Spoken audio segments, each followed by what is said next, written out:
Morning, morning, morning, everyone. Hope everyone's well. It's game day.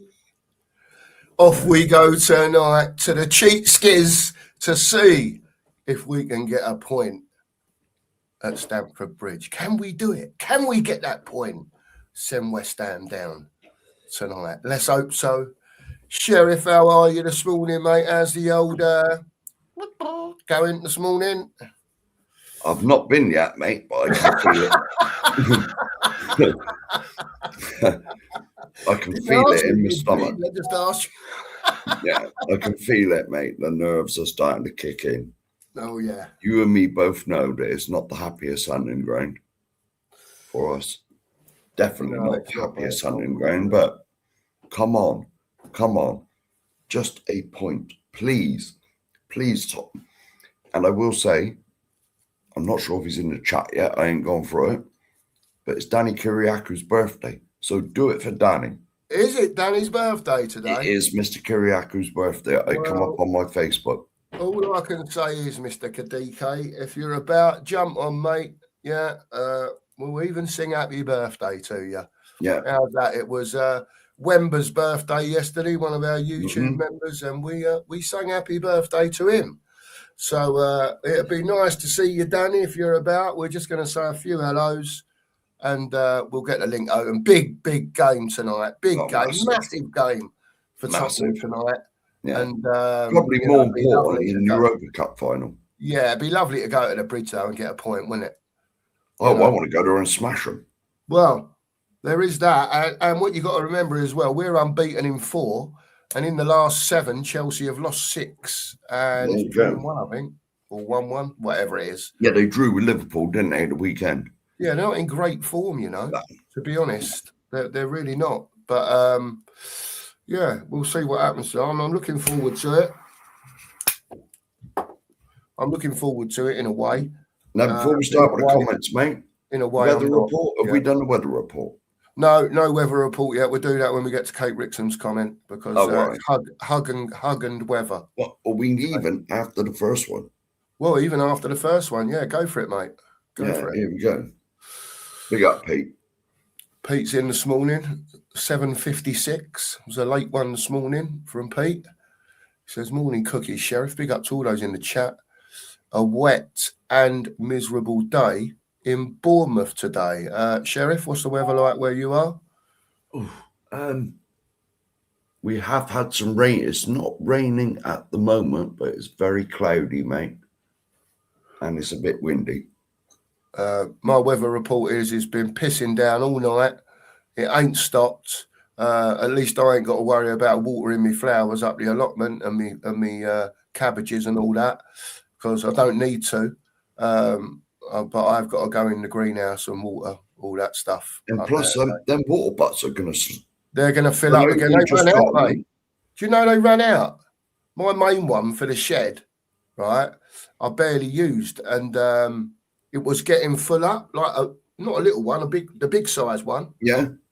And in the thing, I was going to add another one. You know, you cut the hole out, put a pipe in. Yeah. Add it to another one slightly down. So when it fills right up, it rolls into the other one. Yeah. Anyway, we didn't have no rain for a few days. I was only filling up the old watering can with it and going around watering everything every day. And I went up there the other day to get the water and didn't realise, and it was empty. It was empty. Yeah. We'd had no rain. Yeah, so we was having to take the water up with us so we could water the stuff in the greenhouse. And, I reckon people from other plots have been pilfering it, mate. Well, I don't know. We've got 3 of them on there now. We've got 3 water butts on there now. There so you go, mate. Up. And if that one runs empty, the other 2 will have some in. So, yeah, there you go. Because I didn't know this, but allegedly, if you chuck tap water on it, it's not good for the plants, is it? Because it's got all the added extras in it. Apparently not. No. Yeah. And whatever. That is true, yeah. It's not natural, is it? No, you know, but it's I think cack is the right expression to use for the weather up here today and all last night. For this time in the morning, I would say yes, it is. What? So hey, say that again. For this time in the morning, yes, cack is the right word. Yeah. It's absolutely rubbish out there. But there you go. It's not so good here either, mate. No, well, is what it is, mate. Yeah. What can you do? Go on, mate. Hit it. Oh, Let's hit hang it for on. you. Oh, Kate's in. Morning, Kate. Oh, hang on. Morning, Got to put Kate. the coffee There down. we go. Hang on, Kate. Stretch my arms out a bit. Here we go. Oh, that's a massive hug, mate. And then just for you, Kate, a little cuddle as well. There you go. Ready? Cleaning. There you go. See? Done.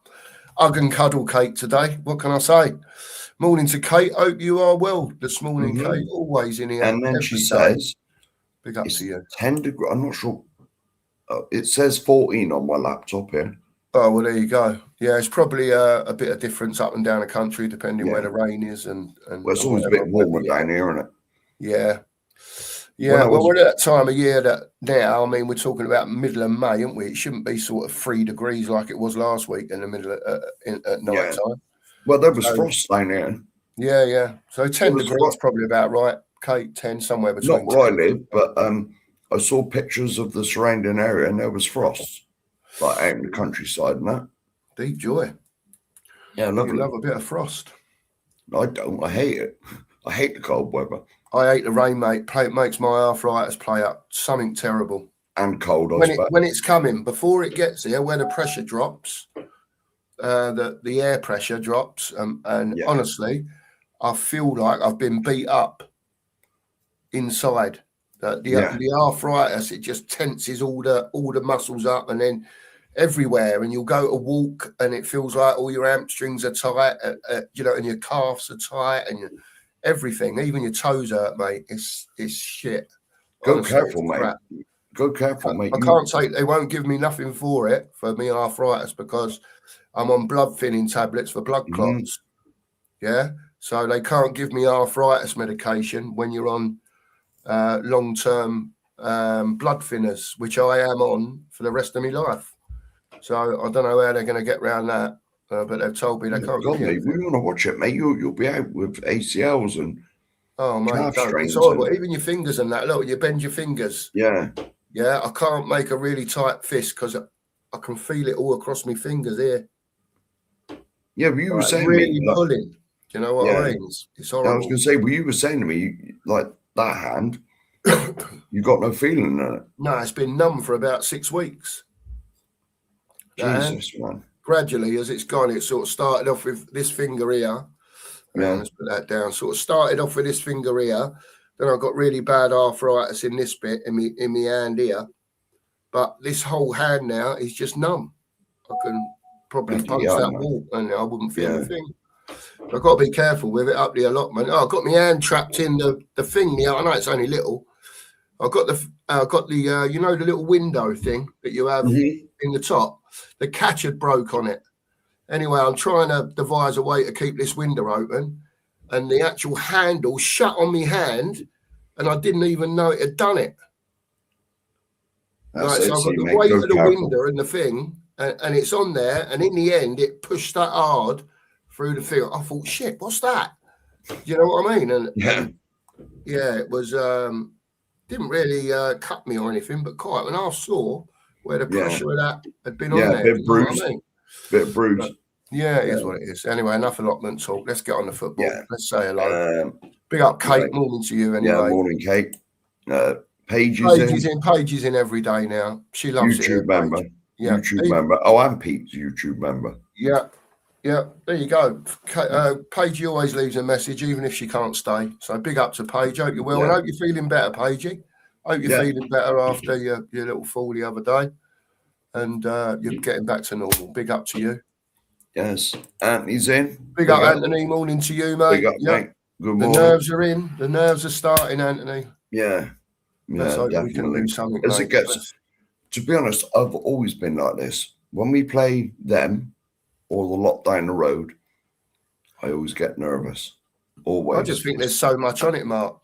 Well, I know we've got Everton. Don't get me wrong. It's like we were in West Ham's position before they played Newcastle the other night. 2 games to go as such, 6 points to play for. We've still got the points to play for now. We know it's in our hands. We need a point. right, in these 2 games, Tottenham. Please, please, please do not let it go to the Everton game. No. Don't do it. I don't think they'll have any idea what the pressure in that ground and the feeling of the fans is going to be like. Yeah, especially if you're at home to Everton, you need a point, and God forbid you went 1-0 down. Oh my God. Right? It would be horrific in that ground, I tell you now. Right? So go and do it tonight, Spurs, away from home, at a ground where we're not really successful as such. Go there and give it to them. Yeah. Fucking give it to them. Have it large. It's the best time now to go and play Chelsea. New manager or not, he's not in the hot seat till July. Yeah, just go and give it to them. Go and get that point. Battle of the Bridge 2. Have it large, right? Show us that you've got the minerals. Show us you've got the minerals. Right? I know Gallagher, yeah, and Bentancur can shut Enzo and Caicedo down. I know they can. Well, right? If not clean, you're just kicking it. Listen, Mark, if them 2 ain't playing football, it stops a lot of what Chelsea does. Yeah. You know what I mean? And so if them 2 don't, there and give it to them. Yeah, and if them 2 don't stop him, you got Polina there, and he'll wipe them out. There you go. Obviously, don't get me wrong. Chelsea have got other dangers around the pitch, your Cole Palmers and whatever. Don't get me wrong, but those 2 feed everyone.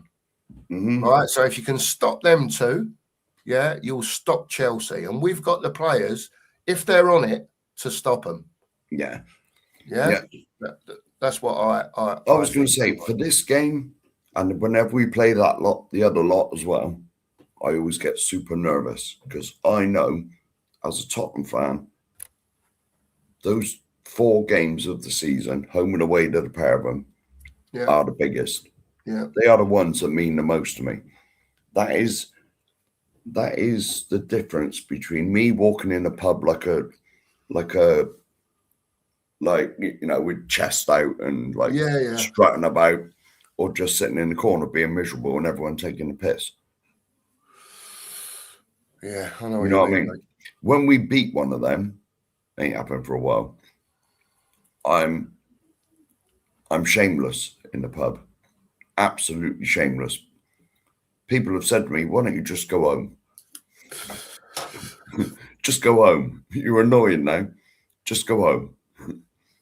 We don't care. No, I don't care. I'm strutting about for hours in there, mate. There you go. Morning to Stu. Hope you're well, mate. Big up, Stu.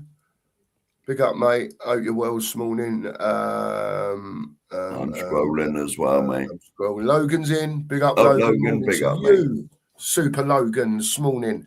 Yes. Quick one from Logan. He says, good evening. Oh, good evening. Good morning. Cookie and Sheriff in the chat. Big up, everyone. Today is the day we find out if we can retain our Premier League status. Not unless we lose. And it goes to the last game. I hope not. Yes. Logan. COYS, he says, let's have it. Yes. Large. No H, Logan. No H. Have it. Large. Yeah. It always is have it, isn't it? Have it. Yeah, have it. Steve's in. Morning to Steve. Good morning all in the chat. Steve. Off this morning out, but catch up later. Have a great show. 3 points tonight. Don't forget, everyone. I know there's a zillion watch-alongs on tonight, right? But we are on. And if you want the commentary that you deserve, you will be here. Give us a like.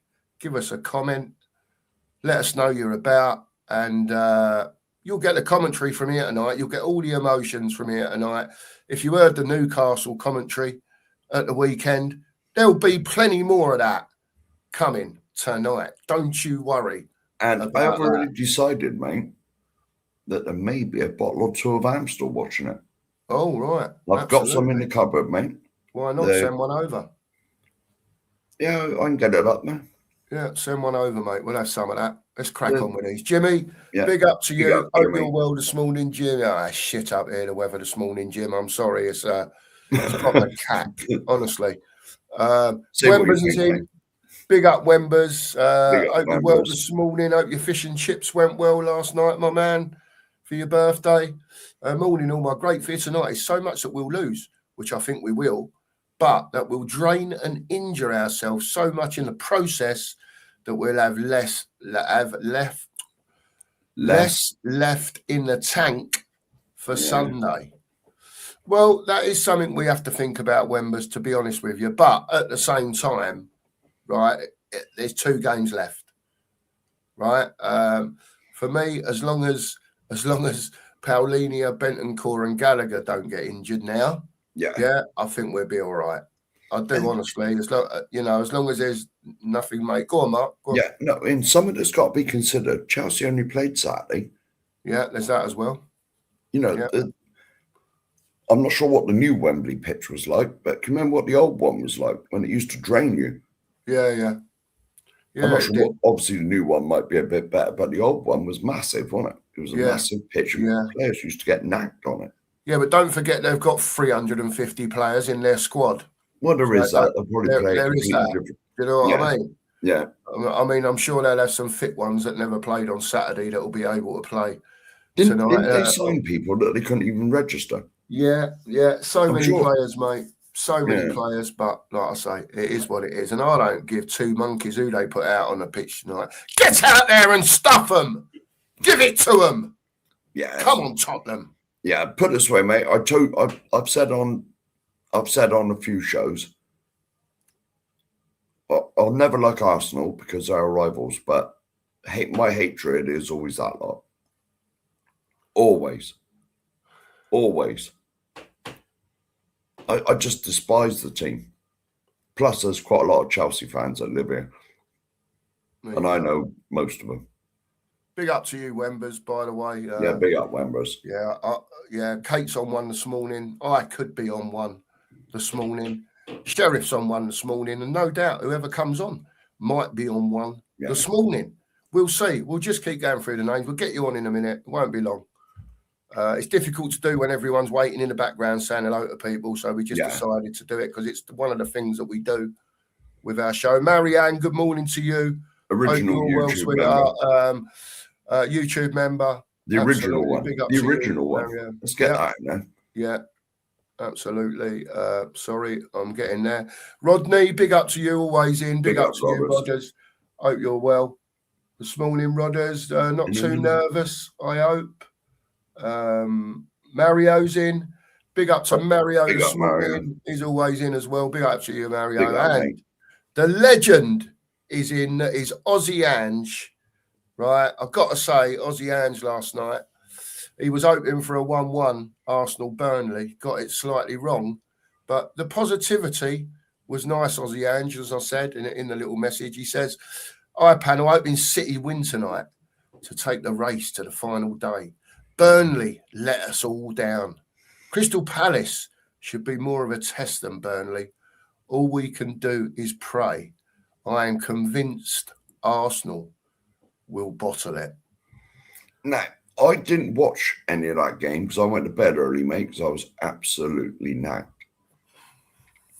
But I believe that Arsenal should have had one sent off. Havertz or something, wasn't it? There was a bit of dodginess going on there. Yeah. Do you remember that tackle? Well, it's slightly different, but do you remember the tackle that Xavi got sent off for when he caught the fella down the back of the leg? Yeah. Well, that's Havertz got him on the calf like that. Well, why is that not red then? It was very similar. So why is that not red then? Listen, I only saw it once. I didn't watch the game, Mark, to be honest with you. I've just seen a few bits and pieces. Peter tell you in the thing when he first saw it, he didn't think it was, but he watched it again. Yeah, and he said, it probably was a red, but as far as he's concerned, he didn't give a toss because Arsenal ain't got a lot of the decisions this year. And, my God, who said this? No, I'm just saying what Pete said. I'm just saying what he said. Pete said this. Arsenal have had no decisions this year. Give over. What's going on here? There you go. I've no doubt you and Pete can go at it in the WhatsApp group. No. You know what he lives down the road. He'll be up here beating me up. Yeah, but Pete did admit it probably should have been a sending off. So Big up to Pete. There you go. Yeah, big up, Pete. Aussie COYS is in. Big up to you, Aussie COYS. Bella, hope you're well this morning. Big up, Bella. Yeah, absolutely. Ghosted is in. Big up to Ghosted. Big up, Ghosted. Hope you're well. Come on, you Spurs. He says CEM's in. Big up to you, CEM. Good morning to you. Hang on, you missed one, mate. I'm just going to interrupt. Sorry about that. Payne is in. Morning, Lee. Big up, morning Lee. to you, Lee. That's as far as I scroll down so quickly. Be with us. You can go back to Colin or whatever. Colin's in. Morning, Colin. Morning, Mark and Chats. COYS. You can do it, boys. Believe. He says, believe. Yeah, that's Don Robbie. What Don Robbie said that, didn't he? Come on. Sin Cara Spurs is in. Spurs 2, Chelsea 0. West Ham 2, Leeds 1. Spurs 0. Everton 3. So on that presumption, Sin Cara, you believe we're going down? No. Yeah. If Spurs we lose 0, tonight, Chelsea 2. Spurs 0, no. Everton I thought 3. you had us. Oh my goodness. West Ham 2, Leeds 1. So that's it. We're going down now. We're going down, Sin Cara reckons. There you go. Lee says, I hate to say it, but we're getting stuffed tonight. It's going to be shit scary Sunday. Please. Then Sin Cara says, we are down. Please, there you go. Let's not change the mood in here, guys, this morning. You know what we're like. We can be a bit towards the negative side, yeah, but we only say it as we see it. Yeah. But I know that our record at Chelsea is absolutely pants. It's not even that, mate, is it? Well, whatever it is, yeah. Right? But listen, we've got to get behind the team tonight, right? We need a point. Whether you think they can do it or not, just, Believe. Just try and we don't want it to go down to the last day, because you know what's going to happen. You know what's going to happen if it's the last day. Jason's in the morning, Jason. Hope you're well, mate. Hope you're well. Let me keep going down, see if we can get to the bottom. Oh, hang on. No. I'm just going to... Lee reckons it's winter time. Winter in Windsor, but wearing shorts at work. Interesting. It is. It has got chilly again, but in the next week it's going up to nearly 30 degrees. Yeah, we've got next weekend, bank holiday weekend. It's going to be really nice, and afterwards as well. 28s they're giving out. Yeah, 25, degrees. 26. I've seen on the local one. Yeah. Raider. Sin Cara Spurs says, is Sheriff the Wildstone Raider? Ask him for a mate. Who's the Wildstone Raider? I ain't got a clue, mate. Never heard of him. Never heard of him. There you go. There's your answer, Sin Cara, sorry. Guys in, morning, boys and girls. I'll be at the game tonight. Let's effing do this. Hope all the chat is having a lovely, moist morning. Beautiful. Why not indeed? Well, at my age, moistness is normally a bad thing. Well, yeah, there is that. Leads to rashes. There you go. Yeah. Stu Boy is in. Big up to you, Stu. Straight Cannon's in. Big up to you, mate. Hope you're well. Flixie Boy's in. Come on, you Spurs, he says. Exactly. Big up to you, Flixie. Dave is in. Morning from the Toon. Well, we did our bit. Now don't bollocks it up. Exactly, Davey. Yes. Exactly. Spot on, mate. Yeah, spot Here on. we go. One of the many, as All Boxed Up says, days of reckoning. But they're running out, All Boxed Up. They're running out the days of reckoning. There's only 2 left. Come on, man. How long have we this madness, isn't it? We've been, oh, God, I don't want to go there again. No. Don't want to go there again. It is a day of reckoning again, though, All Boxed Up. Big up to you. Joe Beasley's in. Big up to you, Joe. Tottenham Ranger is in as usual. Everton won't do nothing, he says. We'll see, Tottenham Ranger. To be honest, today is the 37th must-win game of the season. It certainly is. Yeah. It's getting that way now, isn't it? Anthony says, I never enjoy it, North London derby or the game against Chelsea because I'm always too nervous.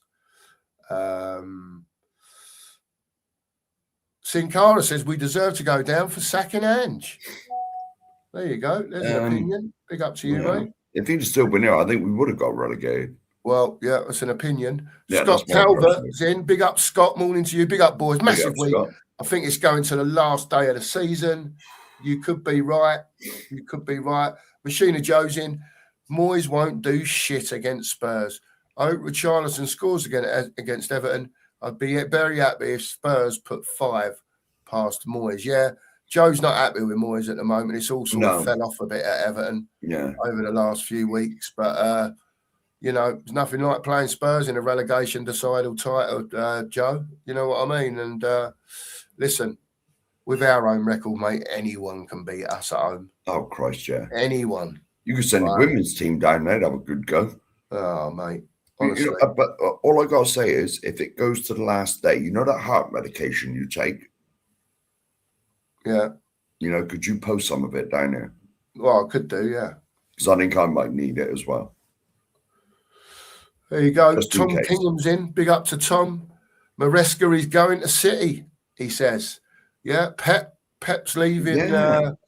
Pep's leaving City. Jose Mourinho's just signed a 2-year deal at Real Madrid. They wanted I assume him, for him to cut the gap a bit to Barcelona.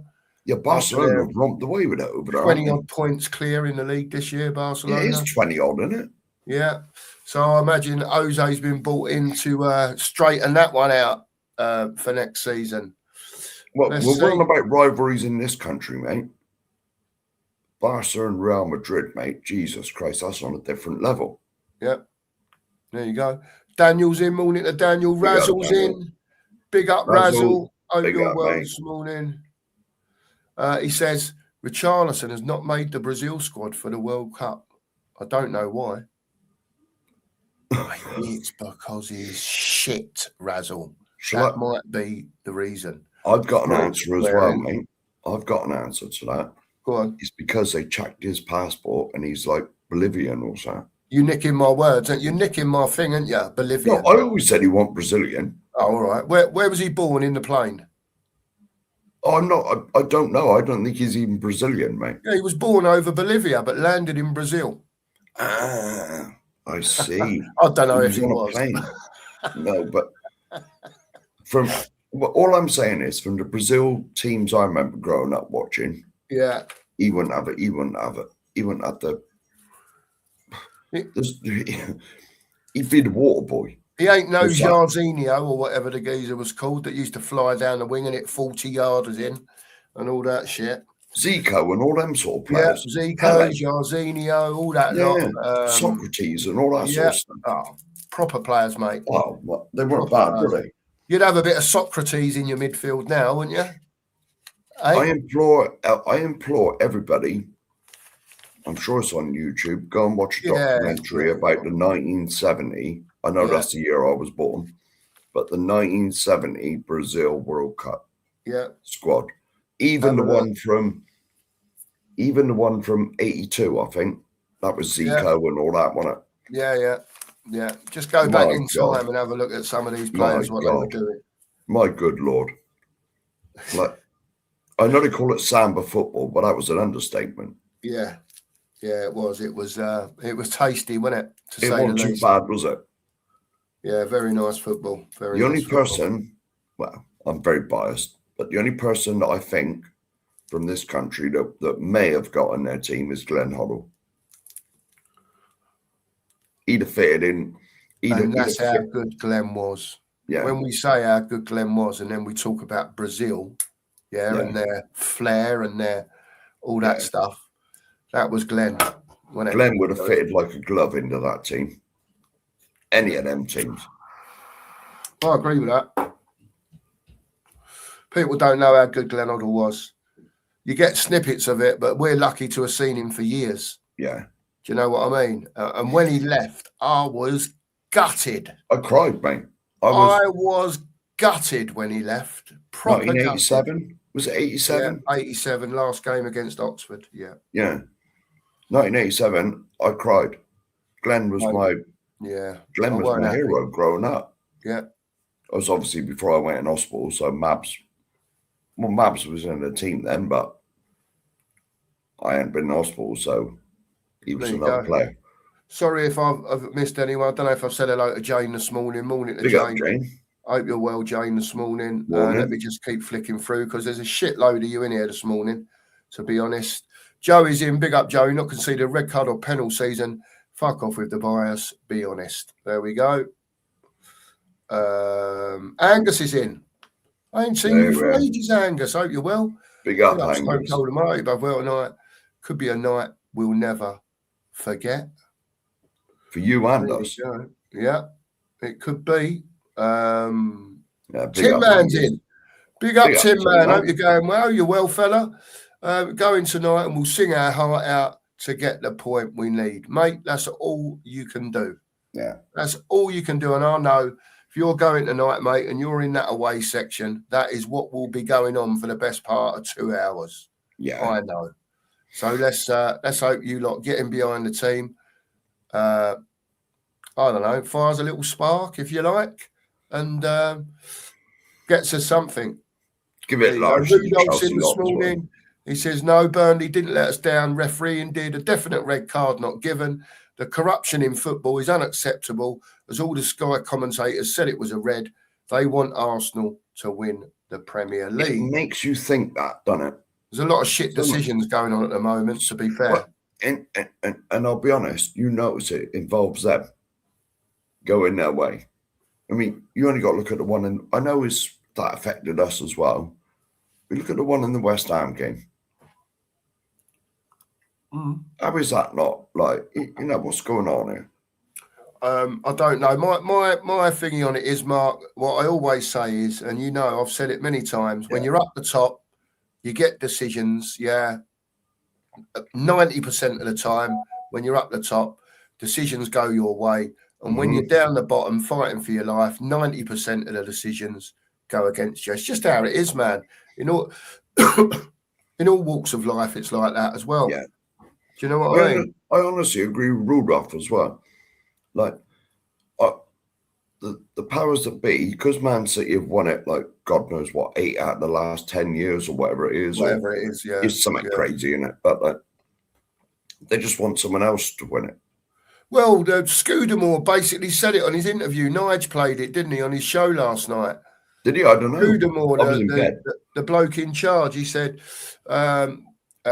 we've had teams winning it for however many years on the trot. It has to change.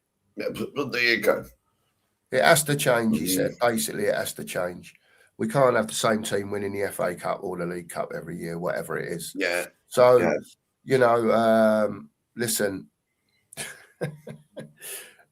it's all bollocks, right? And you've got to remember as well, I'm not sure if he still is, but David Dean, who was head of the FA, was bloody Arsenal chairman. He certainly was, yeah. Many I thought years he was ago. a fair geezer, to be honest, though, David Dean. I thought he was a fairish bloke, to be honest. But the problem is, Mark, with sort of all the England stuff and all that, they're all just mouthpieces. It's a bit like Spurs. Whoever's at Spurs under Enoch, they're all mouthpieces. Yeah, right? of course they are. Whoever's in charge at the FA, someone's telling them what to fucking say. Yeah, someone's telling them what to do. Yeah, it's just all bollocks. It is really. It's all bollocks. Yeah. Football has changed so much over the past, I don't know, 30 years, 35 years, whatever it is. It's just not the same game anymore. First they wanted to take, you can't tackle anyone hard anymore. Yeah. Do you know what I mean? Back in the old days, I'm not talking about hurting people. I'm talking about two blokes going in hard. Do you know what I mean? And they took it all away. It was a man's game, mate. It was a man's game. Exactly. It is a man's game, And I'm not saying, women play football now. Yeah, fine. I ain't got a problem with that, right? But football is not football as we knew it anymore. It's changed. I will admit, I watched some of the WSL, and they get stuck in mine on occasions. Yeah. But you got to remember, like all the women that it was like blokes. You get different size blokes. You get different size women. Yeah. And so some of the women just stick it about a bit. Footballing wise. Yeah. Fair play. Big up, Rudolph. Hotspur 8268 he says, in our situation, players should be playing for their futures. But how many players will be around next season or want to be playing for Spurs next season? Win or lose, do they really care? My answer to that, Hotspur, is I think a lot of them don't give a fuck. To be quite honest, right? 2 seasons of what you've seen, has shown you that. All right, we won the Europa. Yeah, I get all that. We get it. We won the Europa. We won a cup. Yeah. But right? The standard of players has been going down for years. Yeah, we're signing players for 50 million quid. Yeah, in the hope that they turn out okay instead of buying seasoned players. It's the same old story, Hotspur. You know how it is, right?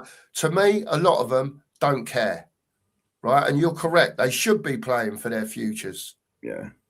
They should be playing as a team for Tottenham Hotspur. Everyone knows that we shouldn't be 17th. Everyone knows that. I'm not saying we should be top 4 either, right? But there's a lot of games that have gone past, right, that these players, right, and I hope they would admit it as well, should be fucking embarrassed because they were absolute wank. Well, put it this way.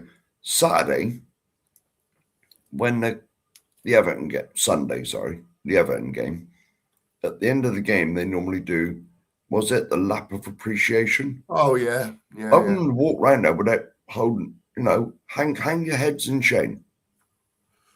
Hang your heads in shame. And what you said, mate, and what Hotspur says, playing for the future. Football has changed that much now. There's no loyalty. No. There's no loyalty to the badge. Remember when we had teams like every bloke they'd break their bloody legs for the club. There's none of that anymore. No, look at Romero, one little knock and he's out for the rest of the season, so he's fit for the World Cup. That might be coincidence, but I'm just saying. Yeah, okay, yeah. Whenever Argentina, like, are playing football, it's always convenient that Romero normally misses a game or two before. Yeah. And then as soon as the last game, he's straight on the plane. See you later. Straight to Buenos Aires, wherever he goes to. Yeah, I get it. There's no loyalty anymore, man. No. Listen, there's nearly 100 of you in here this morning. Hit that sub button if you haven't. And do me a favour, hit the like button. Just get it now. Get it over 50. Yeah, please, if you don't mind. And listen, all you lot that are in the chat, right? We do not have socials. It's too much ag, to be honest with you. The Facebook, the Instagram, all that stuff. We should have it, but we haven't at the moment, right? I have Facebook. If you can do us all a favour, if there's a few of you in here that are in the chat this morning that can share the stream out on Twitter, on Instagram, or on whatever your socials are, Facebook, it don't matter, right? If you can help in the mornings, on the streams, when you come in, just send the stream out to any of your other socials and it'll help us grow. We really appreciate it. Always leave a comment after the show that you've done it and we'll get back to you and say thank you. We always reply to the comment. You do. Well, whatever. By the time I look at it, mate, you've already done it. But whatever it is, if you can share it out, it really helps. But particularly today, as it's Chelsea, yeah, if you want us to get a point at Chelsea, hit the like button, please. Hit it now. I want to see it spin. Come on, people. Hang on. Hit that like button now. Get it over 50, please. Thank you. Where are we up to? No, I have no idea where you are. There we go. Pete's comment. He says on the red card, it's not the fact it was a red. It's the media reaction. Deafening silence from them over City Everton match, yet 30 plus posts about the red today. That's what gets him defensive. There you go. I hope that answers the question a bit more. I get it, Pete. I get it, mate. But all I will say to that is Arsenal have had a few dodgy decisions as well, haven't they? more than a few. Let's get that in there. Daniel says it's Arsenal. Big up. It's Wine Laguna's up this morning, I think. Angus even says, yeah, I agree. It was a red. No idea why it wasn't given. I know why it wasn't given, because they want you to win the league. Aye, Angus. The sheriff has spoken. They're fed up. They're fed up with Man City winning it all the time. My old mate Phil's in. Big up to you, Phil. Hope you're well this morning, mate. Philly. Big up to you, mate. Yeah, it leads to rashes. That was about the moistness, wasn't it? Yeah, I was going to say moistness at mine and your age, mate, is never a good sign. Yeah, listen. To be honest. Don't you worry. Why do you think I'm losing weight, mate? I'm fed up with these legs rubbing together. Do you know what I mean? When I I'm walk on in, about they that don't nonsense, anymore, by mate, the at my way. age. They don't anymore, by the way. But yeah, it's weighing day to day, mate. It's weighing day to day, so Is that'll it? be interesting. Yeah. You haven't weighed in from you haven't told me if you have. But No, like, I ain't weighed you myself ain't for weighed about in for 3 like months. you ain't. Yeah, it's at least a month, isn't it? Properly, I haven't weighed myself for about 3 months. I've stood on the scales with things in my pockets and stuff like that. You know what I mean? Always knock at clothes least. on and all that. But Yeah. if I do my proper weigh-in, you know, with my boxer shorts on, so it gives me a proper. That's what you are, Mark. It's not a pound here with a coat and a pound there with a jumper. You know what I mean? Yeah. All your jeans on. Yeah. So weigh-in day to day. We'll see how You're we go. going in the boots and stripping off, or is this at the doctor's? It has been known.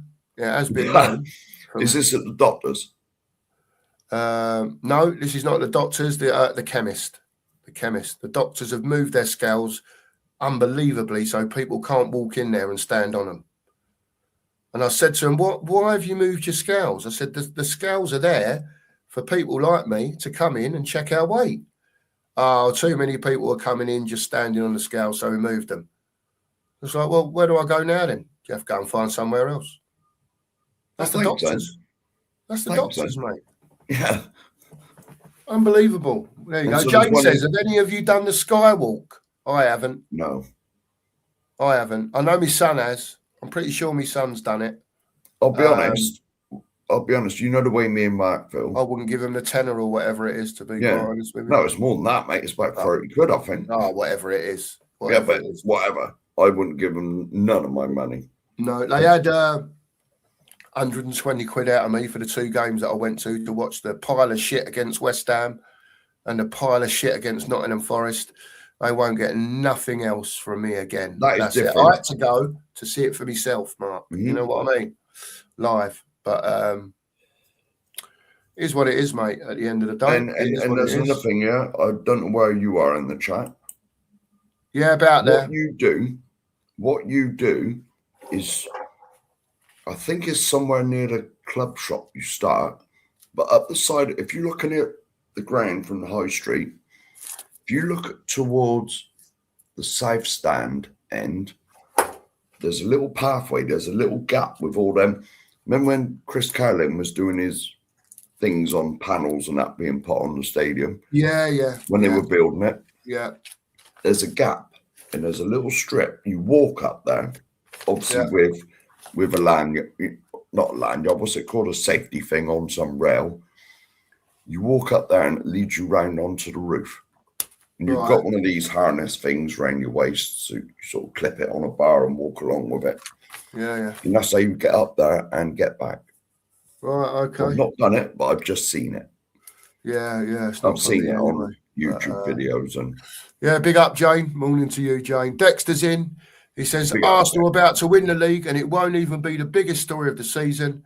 Pep leaving and Spurs going down. They're never getting that recognition they crave so badly. There you go.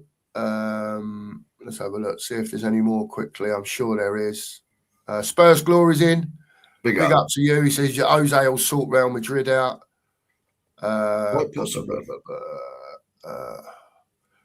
Phil says the pigeon is no Romario or Ronaldo. That's for sure. Big up Lee this morning. If you haven't subbed to Lee, get over to him. He's just got a video out with his dad talking about the Leeds game the other night. Give Lee a sub. He'd be very, very pleased if you did. I think he's got about a 10-minute video with his dad talking about Leeds the other night. Listen, get over there, give him a sub. He's a good lad, Lee. He's a good lad. Tom Kingham said Oddle was just a shit manager. That way. And he had his problems with Eileen, didn't he? And all that, you know. I heard a story, though, when he was with Swindon, he was telling them what to do, and none of them could do it. And so he went on there and showed them.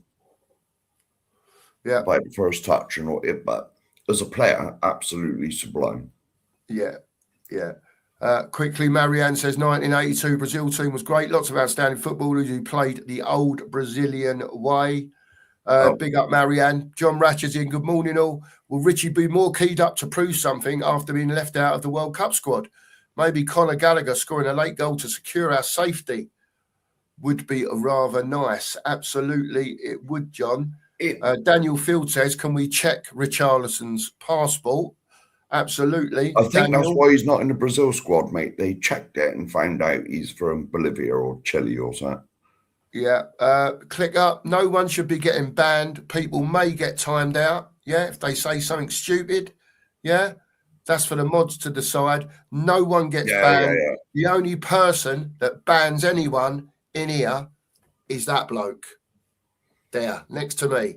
He does the banning. The mods come to him and say, such and so was very disrespectful. He'll say, what did they say? Yeah.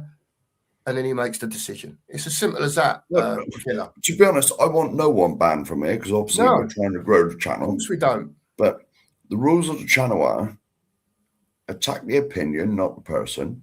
Yeah.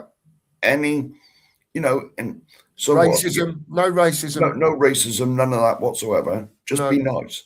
Yeah. Just be nice. We can all have a chat in here. Yeah. And have a debate and get stuck in to each other without it being personal to the person. Yeah. It's about attacking, not attacking even, having a different opinion to someone else, and getting your point of view across as to why you feel like that. Just be respectful with it. That's it. That's the word. And that includes the moderators as well. Do not start calling people names. Yeah. There we go. Because the moderators that we got, me and the boss sort of trust them to do a job. Yeah, of course. And we've made it perfectly clear on it. No banning anybody unless they see something really out of order. But just time them out. Give them a quick 5 minutes. Let them cool down. And that don't mean just for one silly comment either. No.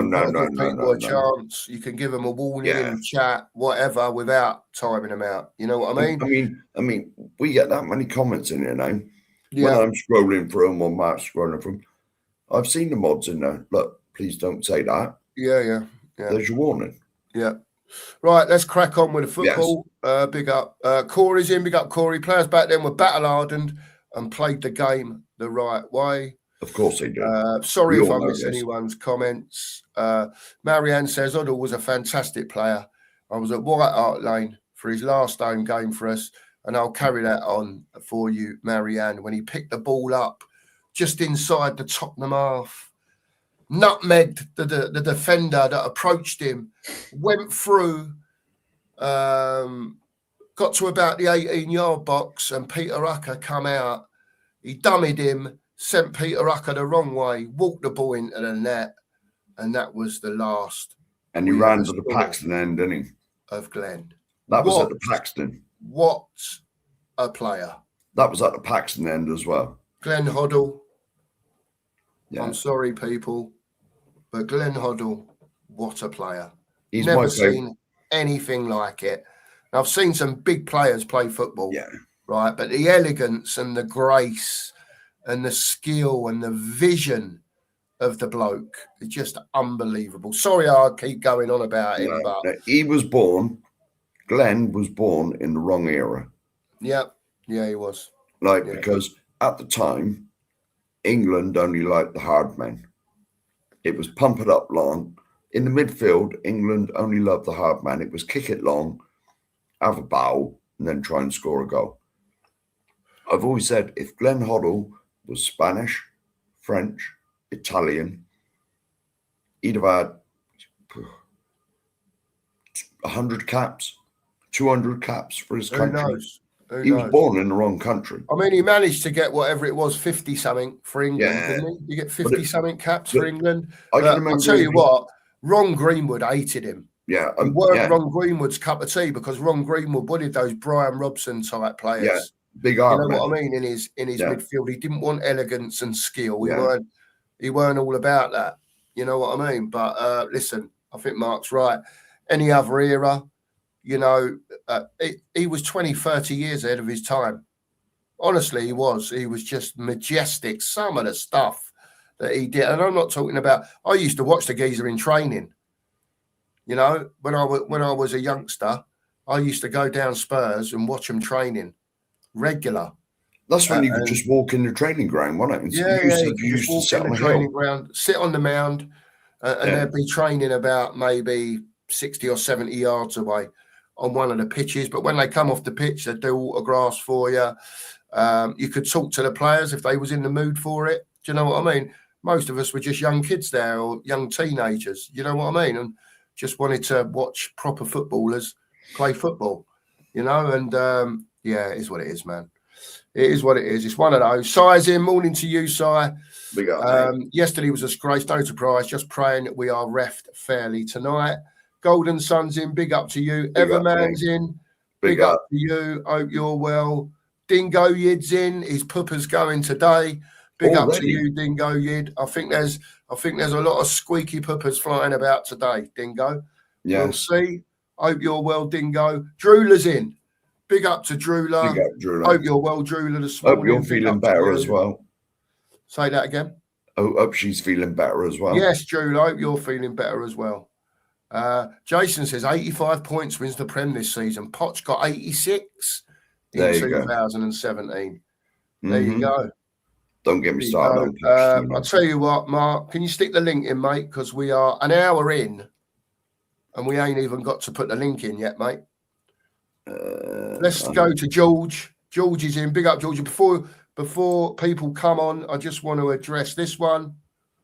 Jerome's in. Big up to you, Jerome. Really appreciate it, mate. Sent in a super chat. He said it's not on the players either, but it is on the appointment the club has done by bringing Thomas Frank. Our fan base has accepted and praised this nonsense. Jerome, the biggest thing for me was when they sacked Frank and they brought Tudor in. Yeah. Right? It fucked the whole thing up, mate. 1 draw, 6 losses, whatever it was. Best part of fighting for 20 points down the drain, right? The players weren't up for it when Tudor came in. They give a monkeys, mate, what was going on. Frank should have been sacked in before the January transfer window, yeah, and they should have brought De Zerbi in then with the money they offered him in March, regardless of if he was Marseille's manager or not, right? Yeah. If they'd have offered the 12 million in December, end of December, whenever it was, he'd have been our manager. I've got no fear about that. He would have left Marseille and come to us, right? But Tottenham ain't got the stones to do that, mate. They ain't got the stones to do it. You saw what they done. They kept him all through the window, yeah, as a shield, yeah, fucked him off at the end of the window, brought another manager in, yeah, that had nothing to work with, just the same players as Frank, never had a transfer window, never had nothing. What do people expect? What do people expect? Now, we've got De Zerbi. He's managed to get 8 points in the last 12 games. Somehow, miraculously, let's hope he can go to Chelsea tonight and get another point, Jerome. Yeah, all right. It's on everyone, mate. It's on the lot of them. Players, board, managers, whoever you want to look at. This whole club is fucked. And that's why we're where we are, Jerome. Sorry if I seem like I'm getting a bit animated about it, but it is the truth, mate. The whole club is fucked. Yeah. Well, I'll have my take on this.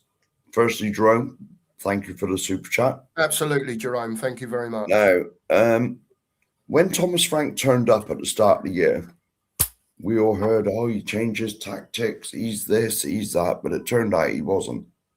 Like, I was quite excited when Thomas, especially after Ange was absolute disaster. Like 17th, yes, he won the Europa League, but it was an absolute disaster. Yeah. Was it 17 losses at home, or we lost? How many games did we? I forget, but it was just a nonsense for a club the size of Tottenham. And when Thomas Frank came in, I thought, here we go. Someone who thinks about defence and that a bit as well, and who's not allowed to change. Because we were told, we have played 3 or 4 systems in a game. Yeah. He did nothing. It was the same system every week, and it clearly wasn't working. He didn't change nothing. So when he first came in, I was excited. because I thought, here we go. Oh, have you put the link in, mate? Yeah, I'll put the link in. Oh, I had it Go on, ready to finish go, with mate. Jerome, But and we're I'll still bring yapping. Anthony in afterwards. Go on. Yeah, I was going to say, but all right. And yeah, but I was quite excited when he came in. But then that soon turned to frustration and disappointment and whatever. And then to bring Tudor in, like you said, Matt, when they could have got De Zerbi in immediately. And that 4, 5, 8 games or something you have on it. Yeah. That 8 games has cost us to where we are. We got 1 point, and when he was there, did we get none? Yeah, no, we got 1 against Liverpool, and we just was sinking like a ship, weren't we? Yeah, there we go. So that is why we know why we're in this position, because of the board. Why not sack Frank before the transfer window? They only kept him till the end, so they didn't have to spend no money. Look what we done in the transfer window. We sold Brennan Johnson, and we brought in a youngster and Conor Gallagher when there was gaping holes in the squad. They only didn't sack Frank till the end, so they didn't have to spend any money. Correct. There you go. We all know this, and that's the biggest killer with this club is the board. It always will be, and it always has done. If they actually get it in their cojones, hang on a minute. If we actually invest in the football and try and make us better, the extra publicity and the players we can get in, if we actually challenge and win stuff, then our investment is going to grow. Yeah, I get it. They're not interested, though. You've done your speech on the dilution of Tottenham. Yeah. They don't give a monkeys about the football. No. Not when there's all the rest of the stuff going on there as well. Yeah, I get it, mate. I get it. It is what it is. Anthony, I'll come to you in a sec. Just give us 1 sec, mate. John Ratcher's come in. John, I've read your comment, mate. I don't want to go into politics on the thing, but there's a saying when there's marches going on, it's called Keir Starmer's a wanker, right? Yeah, you get it? So is this geezer. He's an even bigger wanker, all right? I don't want to comment on the tax and all that shit, right? They're all in it for the money, mate. At the end of the day, that's all I can say. It's big elitist people. There's money going around the world, yeah, and that is what this bloke's all about, right? Starmer's just the same. He's a prick as well. End of story. I don't want to talk about him no more because I'll get myself in trouble. Big up to Anthony. Let me just remove that a minute. Big up, Anthony. Morning to you. How are you, mate? How are you feeling this morning? Game day, Chelsea tonight. How's your ring piece doing this morning? Straight to it. Yeah, I'm on it this morning, mate. Honestly, can't you tell? Look, I'm fucking bright red. Yeah, go on, Anthony. Yeah, I'm like really nervous for tonight. I just know. I mean, we were talking yesterday, and some people, like me, was on there saying, "Look, where's the optimism and all that stuff?" But I get all that, but you know, I know what Spurs are like, and and I know we need that 1 point, but it would be massive Spurs, wouldn't it, if we lose both our games and West Ham still find a way of staying up. But surely, look, how would you play it, boys? How would you play it? Would you go? I mean, I know you said in the past, go there and stint the place out. But would you now realistically look at it? Would you take the game to Chelsea and try and score a goal or something, or just try and set up for nil? Because the trouble is, if we go there and try and stint the place out, and then they nick a goal, suddenly we're chasing. We have to try and score. So would you try and take the game to them and try and nick a goal and then stint the place out? We've got to have a balance between. We cannot afford to leave ourselves wide open at the back. We don't need to be going 1-0 down. That's a dead cert. No. We got to be solid, compact, and if we get a chance, break out, and smash them. I hope we smash them. I honestly hope we smash Chelsea, because my dislike for that club is top tier dislike for Chelsea. But we cannot afford to be too open and they just whittle on our fireworks and that's the end of it. We can't. I'll get that. I think personally, before Anthony and Brian come in, I think we should go and play our football tonight, right? I get the bit about stinking the gaff out, and if that's what it takes to get the point, yeah, I'll get it, right? But I think if we stop Enzo and Caicedo tonight, they feed everyone at Chelsea, right? Their game is to recover the ball when they haven't got it and feed people. Second balls, bang, and get it away, right? And they'll put it out to the Cole Palmers and whoever and the Netos out on the wing and get them running. Shut them two down, right? We have much more of a chance. But if we start letting them play football, yeah, and giving them time and space, like I've always said to you, Mark, they're all professional footballers at the end of the day. If you give them time and space, they will hurt you. And not just Chelsea, professional footballers in general. So we've got to be tight. We've got to be pressing. We've got to be shutting down these players that are dangerous on the ball, that don't need 2 or 3 touches to spin a pass away. Yeah? Did Caicedo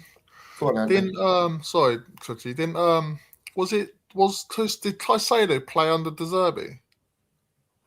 Caicedo didn't play under De Zerbi. Did he not? No. Okay. I was going to say, because if he did, that's a massive bonus if he did, because then he knows he's obviously how to deal with him. But if he hasn't played under him, then end of the day tonight, we've just got to I know it's easier said than done with our record against Chelsea, but this isn't the Chelsea of old, is it? So we've just got to go and just try and play our game and just try and nick a goal, and then hopefully we can get a point or even better, a win. But I don't think sitting back's the answer. I think we've just got to try and play our stuff and just try and get the goal that we need. Yeah, I get you. Morning, Brian. How are you, mate? I'm good, brothers. What can I say? It's 25-6, and here I am. What sleep? Sleep? Once the season is over, we can all try and sleep and do something. Let's just deal with today. And hopefully by 8 o'clock, 8:15, by 10 o'clock tonight, UK time, we can all breathe a massive sigh of relief. Hopefully. Brian, how do you see it going tonight? And what? What do you expect? What are you expecting from De Zerbi tonight? Knowing, I mean, he's come out and said, "Look, the job's not done yet. We need a point. 2 games. Surely we want to try and get that point tonight, Brian, and leave it until Everton at the weekend." To be honest, brother, I don't care what we do tonight. Just don't lose. Yeah. Just don't lose. We can all sit here. I want to go and stink the place out. Yeah. People want to go and attack, and try and finish them off. Yeah. Which I think leaves us open for each other. I don't care. Yeah. If someone signs me up and it is the most boring game of football over 90 minutes, 100 minutes, whatever, with added time, not a single shot on target the whole game for both teams, and we get the point, couldn't care. Wonderful performance. Yeah, We're safe. Well, I just don't care. Get the job done. It's mad that I actually feel more confident of us being able to get a point here than I do at home. Yeah. Of all places, Stamford Bridge. The only thing I will say that will be great about getting this point today is we've had the last few weeks where we've been saying, "Oh my God, the Filth are going to win the league. Chelsea could relegate us and West Ham could stay up." It could turn around to forget the Filth winning the league, but it could be us staying up at Chelsea, which then relegates West Ham. And to put the cherry on top of the cake, if Conor Gallagher gets the goal that does it, then that'll be poetry in motion. And let's just hope it happens. I don't care what we do tonight. Just don't lose. That's it. I have one thing tonight. Don't lose. That's the main thing, isn't it? Just don't lose and we're safe. Correct. That's it. We're safe. That's it. Just don't lose. Conor Gallagher to score the winner and then goes around kissing the badge and stuff. Winner, last minute equaliser at any point. Don't care. Or anyone scoring a winner or an equaliser or whatever. Or we don't score. I don't care. But if we were to get a winner or an equaliser, for Conor Gallagher to be the person would be poetry in motion. Even if it comes off someone's backside and in the back of the net, that's all that matters, isn't it? I don't care. Yep. I don't care. Correct. I don't care. Just let us avoid defeat there. A place that we don't particularly do well at. I mean, we never do well there. Was it 1 in 37 years, isn't it? We've won there in the league. Yeah. 2017 or something, or 2016? 2017, and then the last winning goal scorer in the league was Gary Lineker. So that's how long you got to go back. Yeah. Look, I sort of think we can get some in there tonight, but they've got to turn up, Brian. And not just Brian, all of you. My problem is with it is that even though De Zerbi's been getting the points, and fair play to him, I've got to say, after the shit show that we've had for the months before, right? But I'm just worried about at the moment that it's almost like we've been let down so many times in the past. I'm almost worried about that they might not turn up, if that makes sense. I don't know. And I just get this feeling that Spurs let us down so often when we need them to do something. Do you know what I mean? And it just worries me. It worries the shit out of me, to be quite honest with you. But look, if we can't get a point in 2 games... My apologies. Let me just say apologies. Apparently Casado did play under... Oh, right. Okay. Apparently he did. I thought he signed the summer that he left, but apparently he did. So, Drew, I apologise, hon. Fair play, mate. Yeah, I was going to say, he was asked a question about a couple of Chelsea players that was at Brighton. Yeah, half the or he's worked with. Chelsea play for Brighton, isn't they? Yeah, he was asked he was certainly, I can't remember who they were, but he was asked a question about Caicedo was probably one of them, and there was somebody else. And he said, oh, yeah, I remember these. And he sort of bigged them up a little bit as he's going to. And that was it, really. He just, because let's face it, Chelsea bought a hell of a lot of people from Brighton, haven't they? Chelsea bought a hell of a lot of people. Well, yeah. Well, Mark said earlier they've got 350 in their squad. It don't matter that they had a cup final on Saturday. They've got another 11 players they can put out on the pitch if they want to.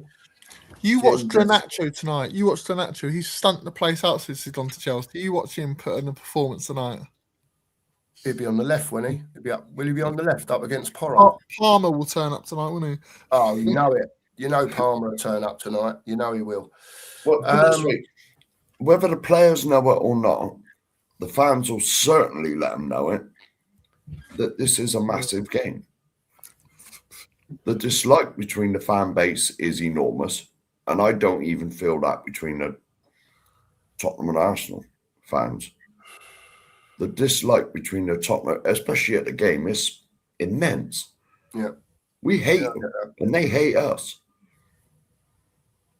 Big up to Milton Keynes Dave, and big up to Antonio as well for being in this morning.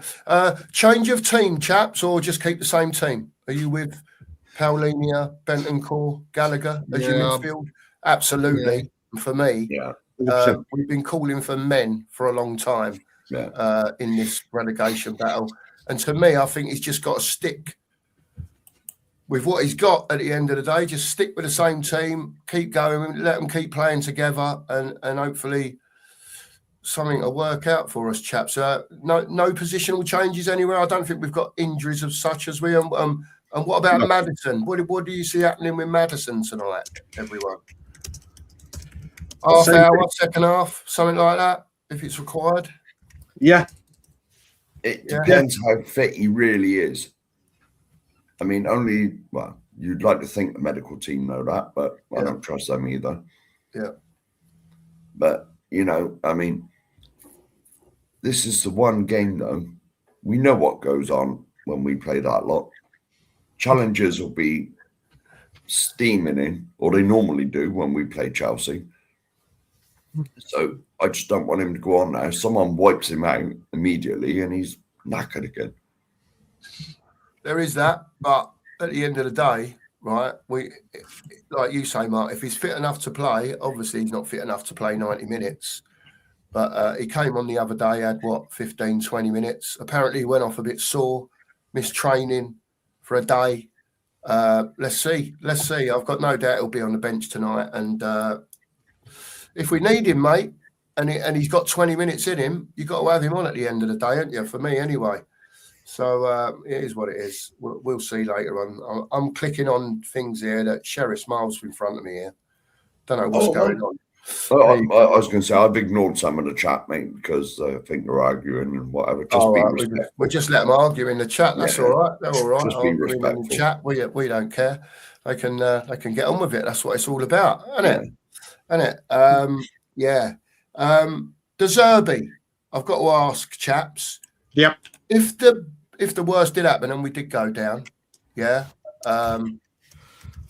You're obviously. I mean, I'm De Zerbi in. I don't know what you chaps are, but just from what I've seen so far, to be honest with you, with what he's done with the players that he's got at his disposal, I'm De Zerbi in next season. Do you think if we go down, he will have an issy fit and piss off, or do you think that he will stay if we do go down? Because obviously, I've got no doubt that if we do go down, there's something in his contract that says his money gets reduced or something like that. There will be.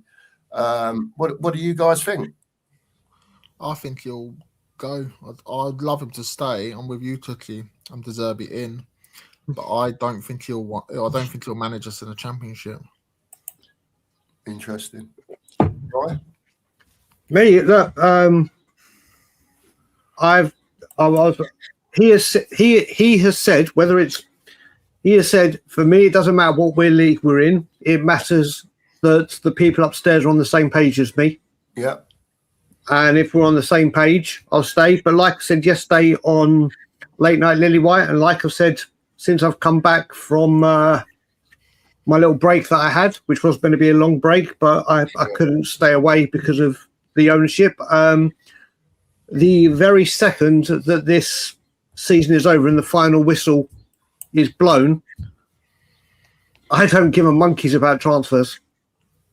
Oh, yeah. I don't give a monkeys who's in charge. I don't care.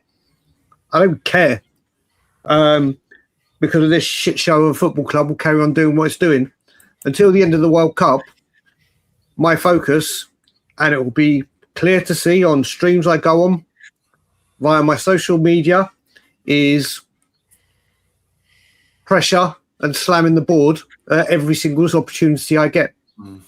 I don't care about these transfer rumours at the moment, and if we stay up, this one's coming, or this player really wants to come. If De Zerbi stay on, I don't care. I don't care. We've done 17 managers. We'll do 18, 19, 20, 21, 22. I don't care. I will care after the World Cup, but it is my sole aim during the summer to go for the ownership and the board non-stop, relentlessly, more than I've ever done before. So let's put that into perspective, shall we? I don't care. I don't care if De Zerbi's here. Would I want him to be here? Yes. Do I care if he's here or not? Not really, because we've done it before. We'll do it again. Yeah. There's only one thing up. The only reason I'm back on YouTube, big up, Mr. K. The only reason I am back, like I said, is to lend my voice and support about this ownership and getting them out. That's it. Now, talking about getting the ownership out, Mr. K, remember that thing he done in front of the television? Every sentence, leave you out. Oh, mate. One of the greatest things to ever happen to Tottenham on tour. One of the greatest things to ever happen on Tottenham on tour. That it was on your channel. That's it was. That video is one of the greatest 10 minutes on YouTube history for Spurs within the Spurs community. There you go. Caicedo, João Yeah, Pedro, she was right. all played under De Zerbi. There you go. Dan's in this morning as well. Morning. If we get a point today, there is a God. There could be a God. Who knows? Carl's in this morning. Say hello to Carl.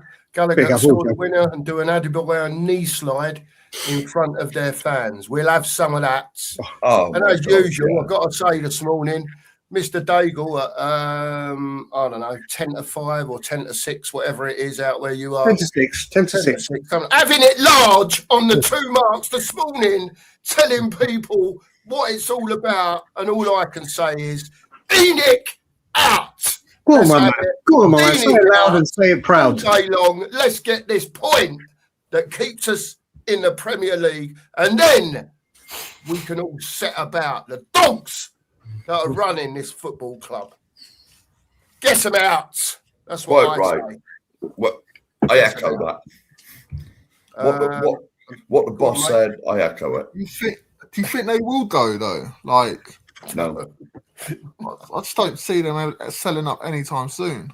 they will go. Main thing is, I've always Anthony, said, as much as I am ENIC out, and I agree, if I could attend more protests and all that, I would.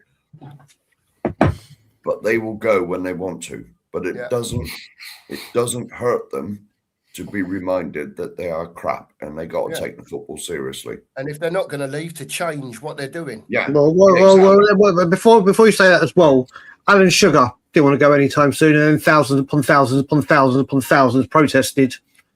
And then he said, I can't take it anymore because of the fans, blah, blah, blah, blah, blah. The fans can make a massive difference. Yeah. The fans can make a massive difference, especially the home-going match day fans that do nothing. International fan base will do their bit if they could. The away fans do their bit. The home match day going fans just sit there on their... I'm going to stop there before I get myself into a lot of trouble this early in the morning. I'll wait. I'll wait till the season's over. Then I won't care. You remember that fan that confronted Vivian Lewis at the Tottenham game? It was on social media and stuff. Yep. Maybe more fans need to do that, but obviously not attack her, but like confront her like that. Because I've not seen many fans like that. They won't do anything, Anthony. It's not. They won't do anything. They won't do anything, even with that guy. And bless him for doing what he did. So many people on social media, yeah, that's what we should do. That's what we should be doing. We should be vocal and aiming our dissatisfaction at the board and giving it to them in the ground and in the stadium and blah, blah, this and blah, blah, that. But then, no, let's kumbaya and let's give money in the bars and let's sing a song when we look. It's all mouth. People will talk the talk, but they don't walk the walk. It's nonsense. It's nonsense. Do you know what? Should we get the point today? It should be so easy for every Spurs fan to go, do you know what? Apart from if you've travelled from a different country or whatever, if you've got a season to go, do you know what? This game, it's been a shit season. I'm boycotting. For this one game, the last game of the season, that's got fuck all riding on it if we get a point today or a minimum of a point. Let's do what other teams have done and just boycott a game. It means that unless you come in, I know people that are travelling from America today as we speak or on a flight. I'm not saying it's to them. They're travelling a long way. But it would take absolutely nothing to say, do you know what a shit season. I've seen 2 home wins all season, 3 home wins all last season. I've paid 2,000 whatever over the last whatever. For one game, they can fuck right off. This fan base will do fuck all. Nothing. Nothing. Yeah. I've heard... Here he is. Here he is. Here he is. Dyer's in the building. Has he got his coffee? Has he got his coffee though? No, the wife's not awake yet. That's why I'm allowed on here. She was up till like 5 in the morning. Have you made your own though, Dan? No, I'd probably wake someone up in the process. Oh, right. Well, so I just tiptoe across into the other room and then nearly break my leg where I've got so much crap laying all over the place near where we're rebuilding the place and it will get shoved in my room as such. There you go, Dan. How are you, mate, this morning? How are you? Yeah, same shit, different day. And I feel strange being on here. Actually, I'm in the company of a couple of YouTube legends, isn't it? And there's me. So apologise. Get rid of him. Get rid of him, Mark. Not legends. We're not legends. Me and Dan just don't give a fuck about most things. He's gone. We're not legends. Me and Dan just don't give a shit. That's all it is. I mean, I think today can be one of them days of what you want to make of it, yeah? I mean, to me, it's almost an excuse day. We don't beat Chelsea. We never beat Chelsea. We hardly ever get a point at Chelsea or at home with Chelsea. At the start of the season, anyone who looks at that and tells me they sort of jump it and go to the next game when they're looking through the games because they're not expecting any points off it, I will call them a liar to their face. You are a liar. Anyone who looks at those two games and just, oh, fuck it, and goes to the next one, you're a liar. Yeah, blatantly. Or you just haven't been in football for more than 10 years. So this game for me today, if we win or lose it,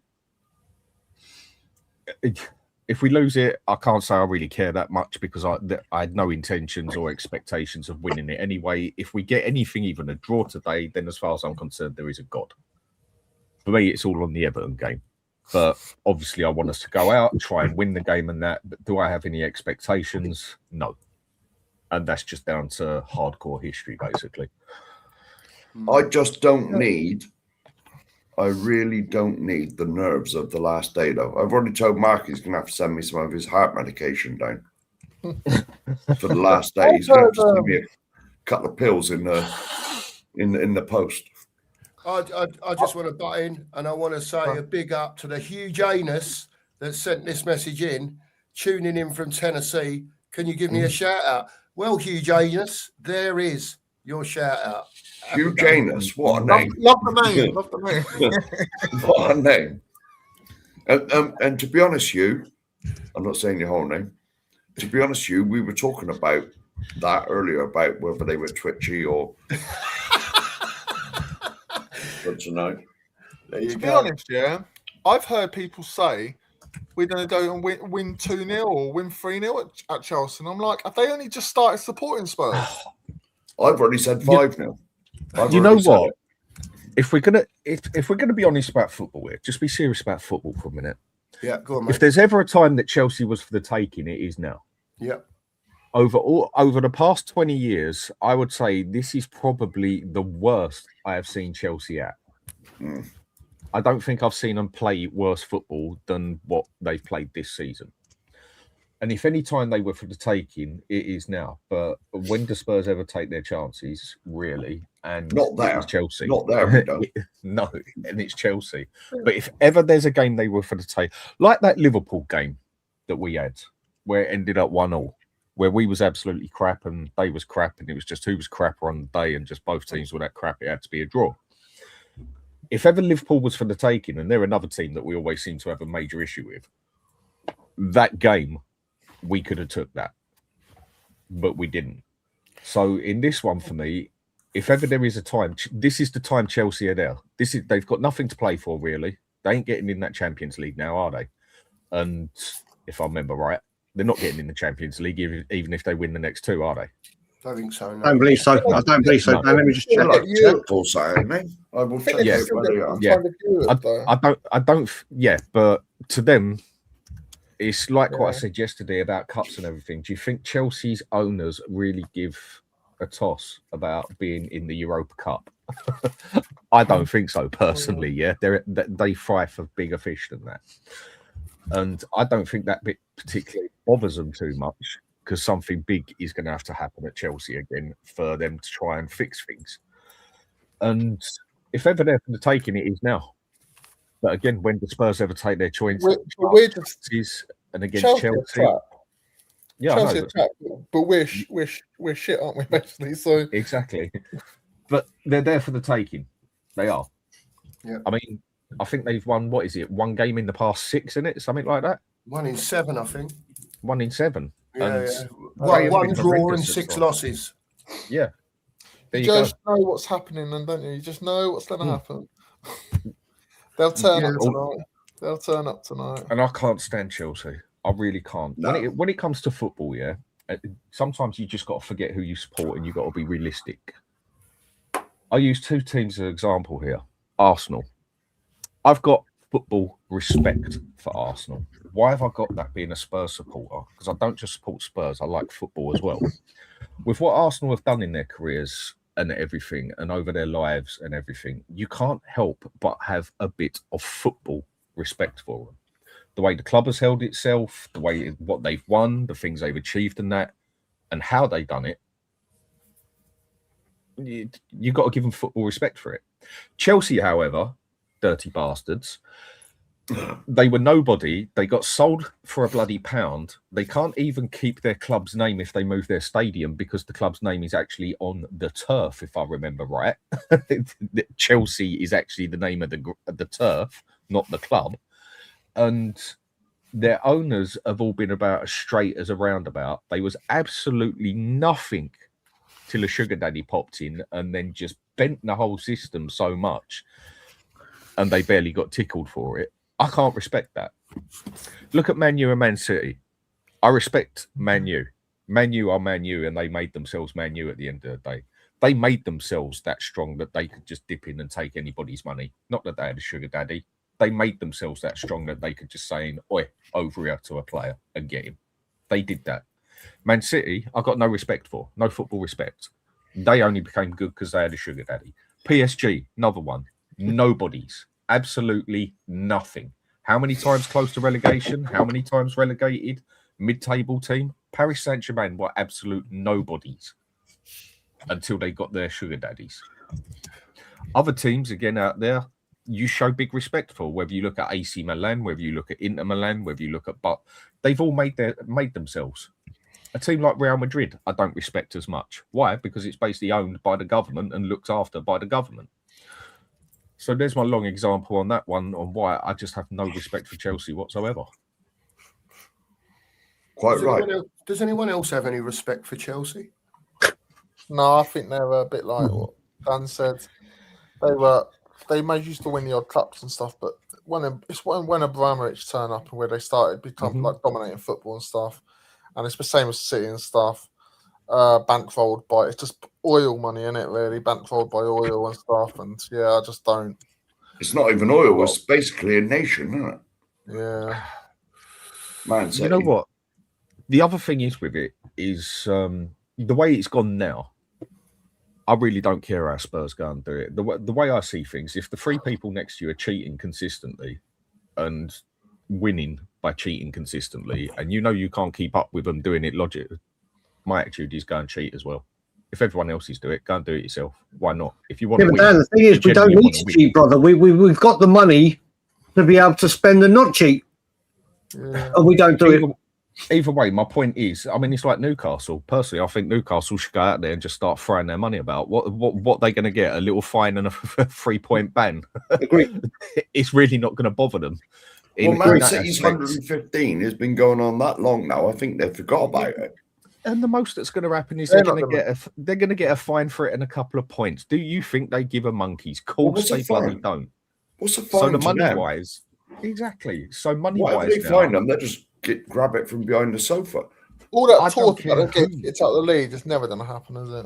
I don't care who would take over at Spurs now. I really don't. And when people have said about, I don't want this as an owner at Spurs, I don't want this sort of person taking it, I don't want oil money, I don't want this of this bloody religion or culture, whatever. And I couldn't give a toss. Do you know what? Go and get me a Colombia owner and go and get me the blood money flown over here and dropped off bloody planes. As long as it gets spent on the players and the club, I couldn't care less anymore. No one else does, so why should we? I don't give a toss either, Dan, to be honest with you. I've got to that stage now. I just need change. And hopefully someone that comes in will, like you say, it'll be because it's about the football and not because it's an entertainment centre. That's what pisses me off more than anything else. And we have spent money, but we've spent it so badly.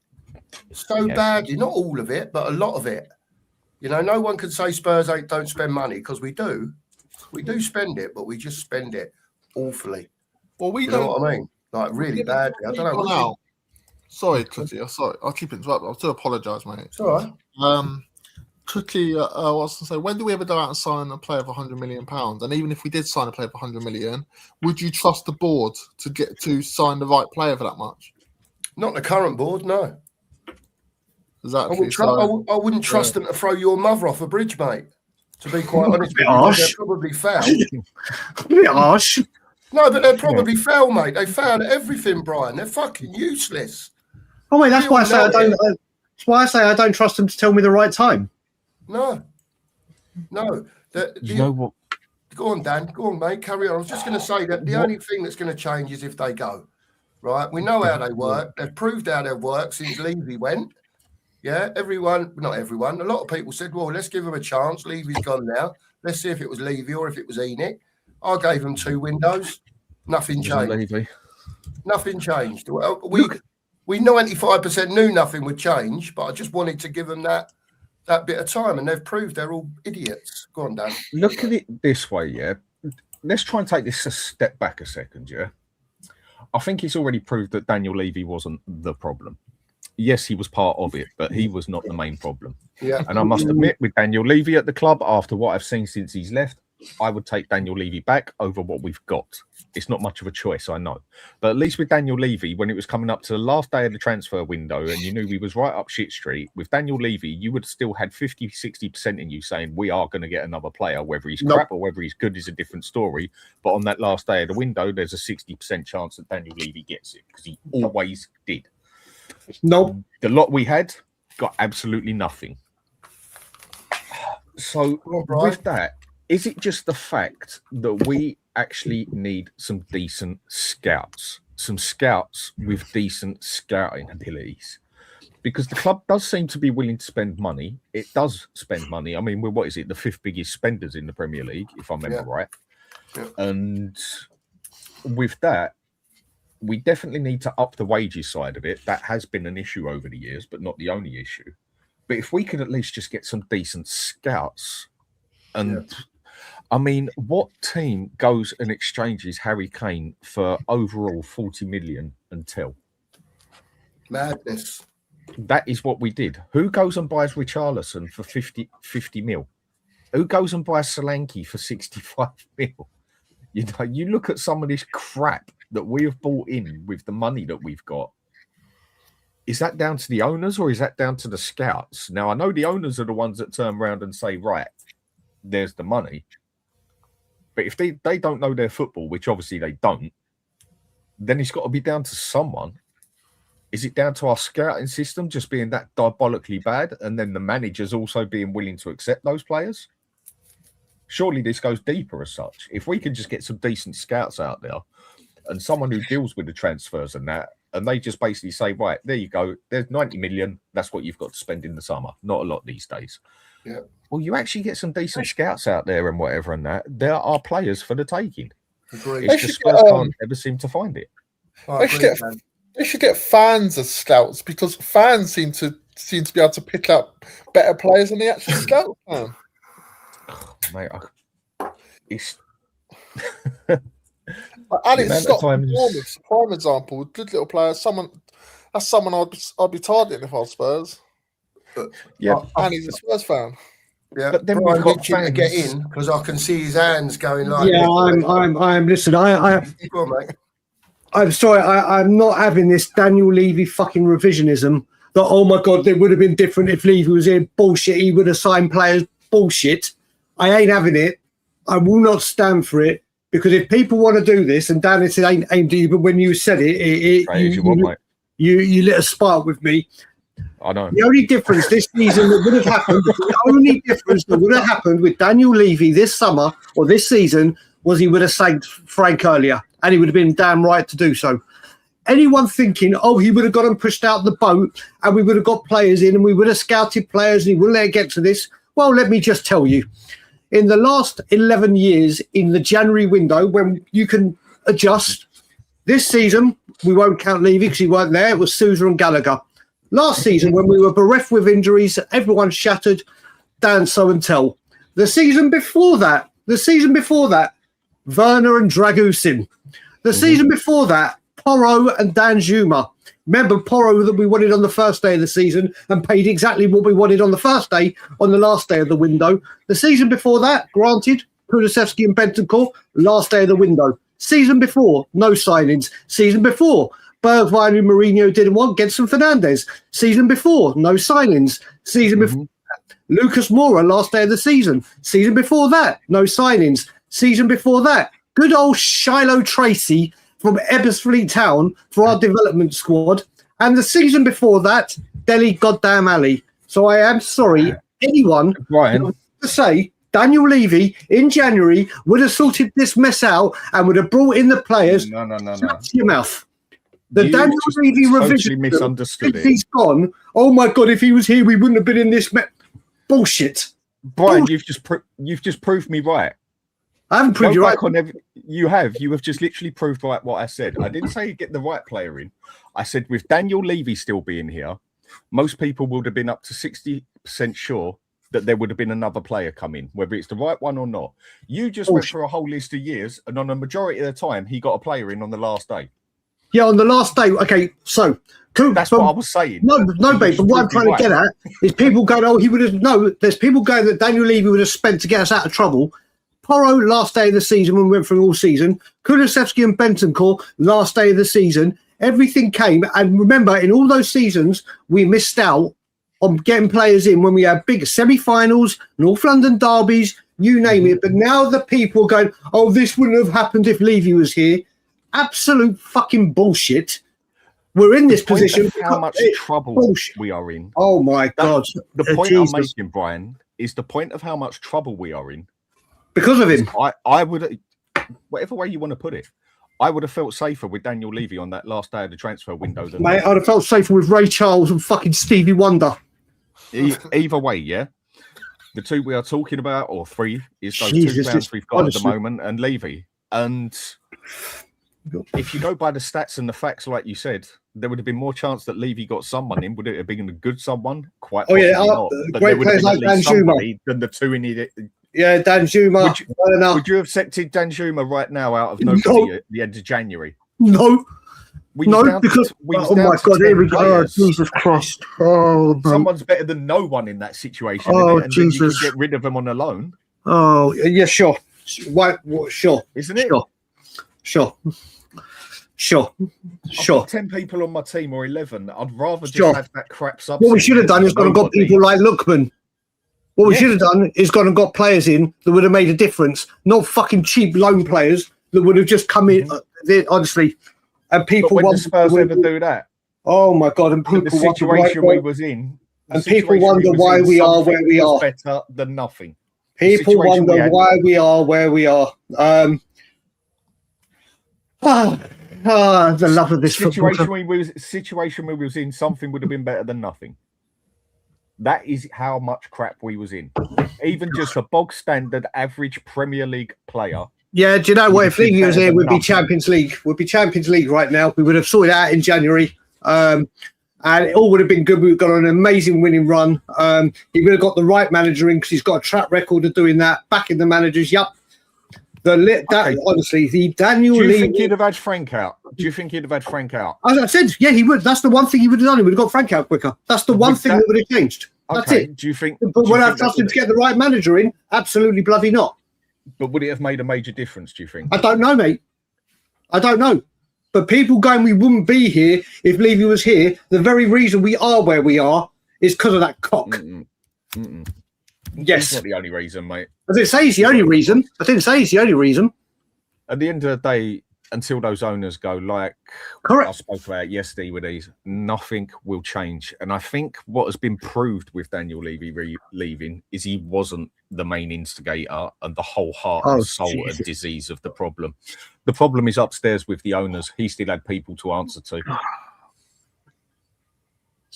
So until we sort that out, Chelsea tonight, we need our point. Will we get it? I very much doubt it. But so we're going to have to concentrate on Everton. But with the Levy thing, it'll always be divided. And that's the fun of the conversation because some people see both sides of it. Some people see one side of it. Some people see the worst sides of it. At the end of the day, he had to go as well.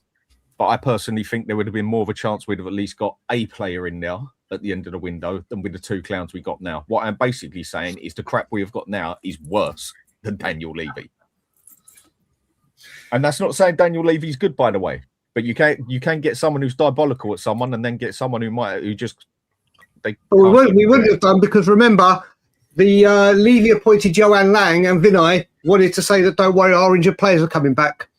Mm-hmm. So don't worry about that. And if you don't think Daniel Levy would have said that, then you're very just honestly he's got the revisionism in this apparently saviour and wonder man. It blows my God. Not you, Dan. I mean, I'm not talking about you. You brought this conversation up and rattled me. And fair play. You threw out your line, and I've taken more than a nibble, mate. I've taken more than a nibble out of this.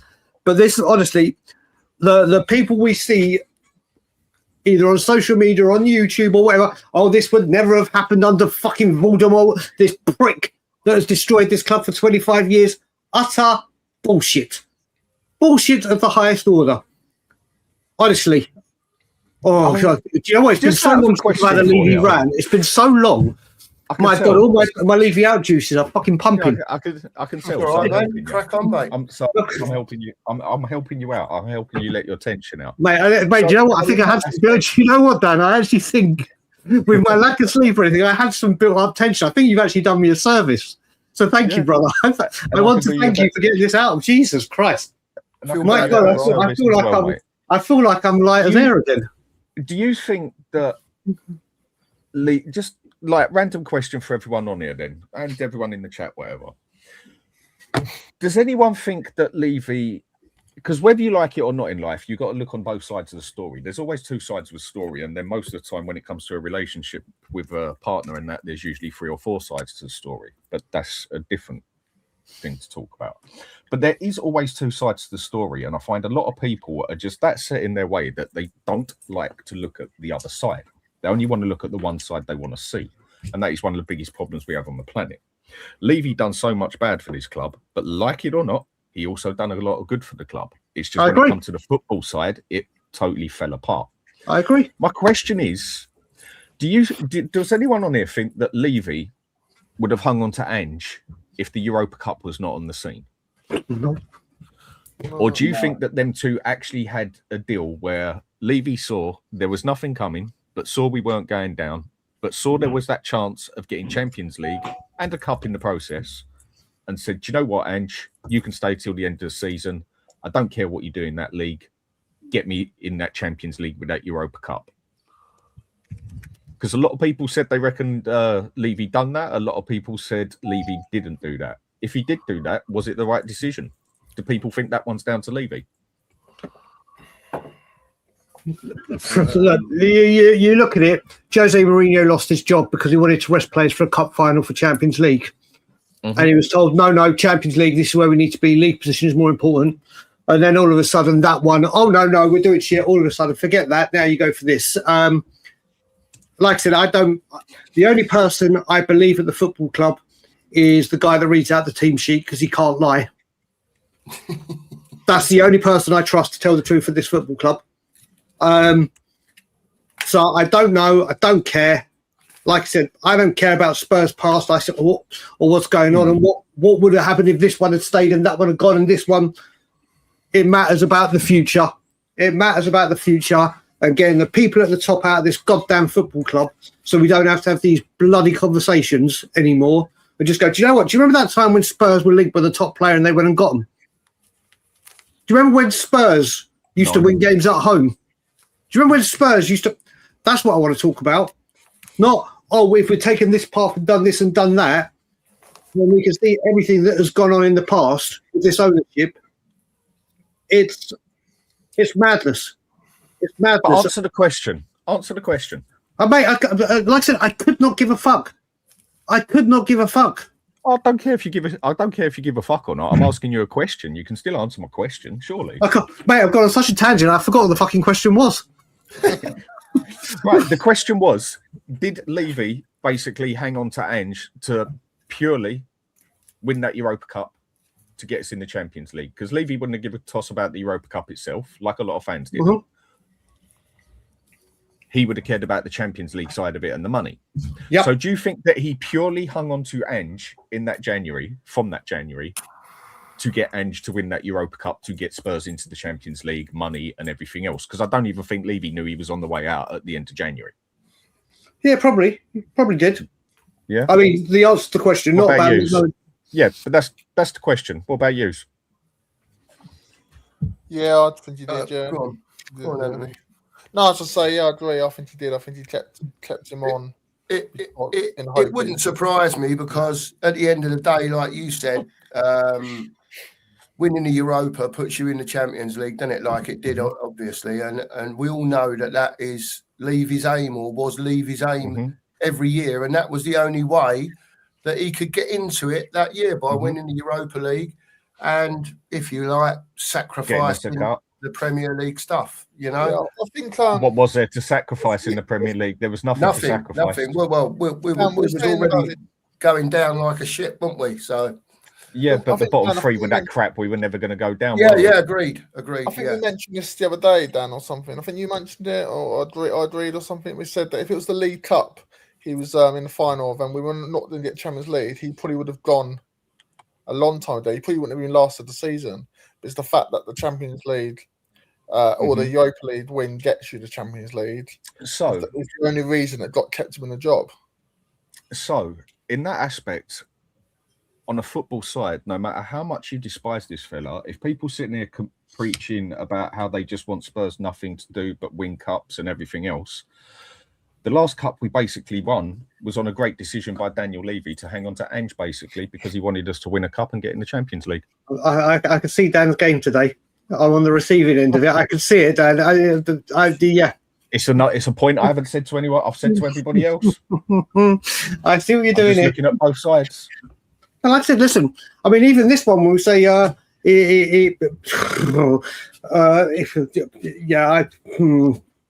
by the way, happy birthday, Mr. Kiriakou. It actually is his birthday. Yeah, that's what I was saying. So happy birthday. See, Dan Kiriakou, this is what you're meant to do on someone's birthday. You wish them a happy birthday. So happy birthday to you, sir. It's not my birthday, and you know what? He's done it already. So just before people do it, I told him I've come prepared. Where is it? Here's my medical card.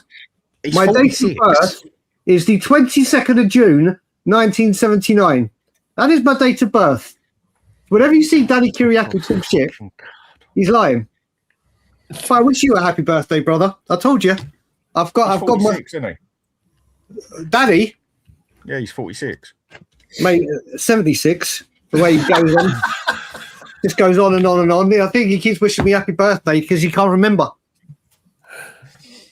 Oh, so again, with the point I made, I didn't really get an answer off everyone. So it was actually down to Daniel Levy making a good football decision to hang on to the manager to purely go for the cup that we got a cup. No, Jesus Christ. If he would have sacked Ange, would we have still got that cup? You don't know. Don't know. I reckon we still would have won it, even if what is going on? I think we still would have. Whoever came in, we still would have won the cup. I reckon, just of how off the standard of the teams we faced in it on the build up to the final. Possibly, but what happened was Levy did what we asked him. He stuck by his manager, like we had claimed we wanted him to do so many times. Stuck through him through thick and thin, and we went and won a cup that was so important to everybody. Who told me yesterday that I'm having an aneurysm. That I was wrong for saying that the Europa Cup is a minor, basically, and got us in the Champions League and put us winning a cup first over how we finished in that league. I'm gonna have an aneurysm. That is the fact. Sure. The rest of it is ifs, buts, and maybes of what could have happened. I don't think Levy any other really manager cared could about have come the in. cup too much. I think Levy cared about the Champions League. That was it. I don't think it was even cared about winning a trophy. He's not cared. So he did care about the cup because it got us in the Champions League. He had to I care don't about think the he cup cared to about get the us in the trophy. I think it Champions was League. just the fact that it was the Champions League. Sure, he cared so much when we're going through a massive injury crisis. He went and backed the manager, didn't he? Because he always picks out a player. He went and backed them and got players to get us up the league and whatever. Yeah, yep, completely. If we could have it that way, let's have it that way. Yep. Levy really, really cared. He really cared. He thought, you know what? I'll stick with a manager that'll take shit from me and I won't back him in the January window. But yeah, that's what we'll do. But because it will cost me less money, because I can't afford to sack another fucking manager, because it's all I do. Mate, honestly, but it was still a good footballing decision that he made there. What other managers were going to? Just for shit, sure, Dan, sure. Just ask. I've only just come on. I've only come on just to say I backed my learned friend Danny over there, and I've got to say he actually makes a spectacular point. Sure. Keep going, Mia. Keep going. No, but in fairness, if we're going to actually look at it in a way, if all bad decisions are Daniel Levy, then you can't also say that the good ones, like, they also Daniel Levy, right? So if he done anything that was positive for us to win a cup, which I'm an advocate of, then I can't say that he did the wrong thing by keeping Ange, because actually he did the correct thing in my eyes, because he won us the cup. So to me, that's obviously a decision that they made, and it's a board decision, don't forget, but Daniel Levy is part of that board. So yeah, the decision obviously is left with him and he kept him. So I can't say that I disagree with that decision that he made, because I wanted to win the cup. I'm just going to butt in. I'm just going to butt in and say, Don't go. I'm just going to butt in and say, right? The only reason, let's get this straight. The only reason Daniel Levy wanted us to win that cup was not for the club, not for to get the trophy monkey off our back. It was because it gets you in the Champions League and you're guaranteed £80 million from being in it. That's what it all boils down to, because it's always about the money with that lot. I agree. Daniel, Enoch, they're all the same thing. They're all the same. So he wanted that cup. So he went and done what he had to do to get that cup, whether it was for the right reasons or the wrong reasons. No. He made the right footballing decision, and it was down to him keeping Ange that we got that cup. If Ange gets the credit for it and the players get the credit for it, I'm sorry, you got to give Levy credit for that one, because 9 out of 10 clubs would have had Ange out already. Sure. I wouldn't thank him for nothing. Sure. The thing is, it was a consequence. The cup was the consequence of whatever the decision that Levy had made, right? So the consequence was we won a cup, and I would never take back that parade. And being in that moment with my brother, my little nephew, when we was at the stadium watching it at Tottenham Stadium, do you know what I mean? I'll never ever take that back, because that's something my little 10-year-old nephew is never going to forget in his lifetime. So I would never ever take that decision back, and I think it was the correct one. I don't care what their reasoning is. Their reasoning doesn't matter to me. We got the cup, and that's what I wanted. There you go. Mia wanted the cup. I just think some people don't like to look at it. You know what? I think one of the biggest problems we've had with Levy as a fan base, seeing as we are talking about that one, and I mean, I prefer talking about that than bloody Chelsea, because Chelsea, you just talk about losing full stop, but that's just an opinion. Is I think one of the biggest problems we had when it came to Daniel Levy as a fan base, yeah? This is where it's half the problem with the world. Everything is political. Everything is done in a political manner these days. There was it was either basically far left Levy out or far right Levy in. There was no one allowed to be in the middle. Anyone who sat there and said, okay, but I see both sides to this one. Like, he's done this, but he's done that. You'd have one side totally grilling you about the other side grilling you about the other side. I think where it was such a divided thing down the middle, that it was never going to stand its ground, really, when it came to protests and stuff like that, just purely on Daniel Levy. I mean, because the biggest protest I went to, where I was, if I remember right, both you two Marks were there. Yep. And the biggest one was the, 2,500, we call it. Yeah, it's about give or take 100. The question I had after that, where I questioned the protest, whatever, is how many people were actually there for Levy Enoch out, and how many people were there for Ange out? That was the big divide in that one. For me, there was just as many at that protest, if not more, there that actually wanted Ange out than were bothered about Enoch and Levy leaving the club. And literally everything that is done in the Spurs way, it is always so divided. I mean, my saying is this fan base is cut up into more eighths than a bloody ounce. That is the way I describe it, yeah? And that is how divided we are as a fan base. We are probably the most divided fan base on the planet when it comes to things about the football club. And it's another situation that we've all been so divided on that you could just never get a certain bunch to focus on it and get enough people with it, because everybody else was focused on another side. I believe Levy had to go, but I don't believe he was as bad as people made out. I'm not saying he was good, but I don't reckon he was the sole instigator. You're only allowed to do so much when you've still got people upstairs that are the boss. So what you're saying is then, Dan, that Levy was doing his job, but more than likely he probably still had his hands tied by the people above of what he could spend, what he could do, to an extent. To an extent, yes, and I reckon he had a part of he had a massive part of players we didn't get because he liked to get involved too much and do his little job too much. And the thing is with Levy, he always seemed to come across like that bloke who always wanted as a businessman through and through. A businessman thinks about nothing but money and getting more money. That is a true good businessman. Doesn't mean it's good for your club. And even when it would come to he'd get the transfer right, and then it comes to the wages, he'd want to knock off that 20, 30 grand of the wages, even though he had it, just to prove a point that he could walk away and say he got something out of the deal. You know, you like go out on a Black Friday and you snap them nice pair of Armani jeans for 50 quid off the side that are usually 120 quid. And then for some reason it's got a little hole down the tag round the bottom, and you try and knock another tenner off of it, basically. That is the sort of way he done it and got something out of it. And that was one of his biggest problems. But he wasn't the owner of the money. He's part of it, but basically the part he is of the company, they can tell him to sit down and shut up.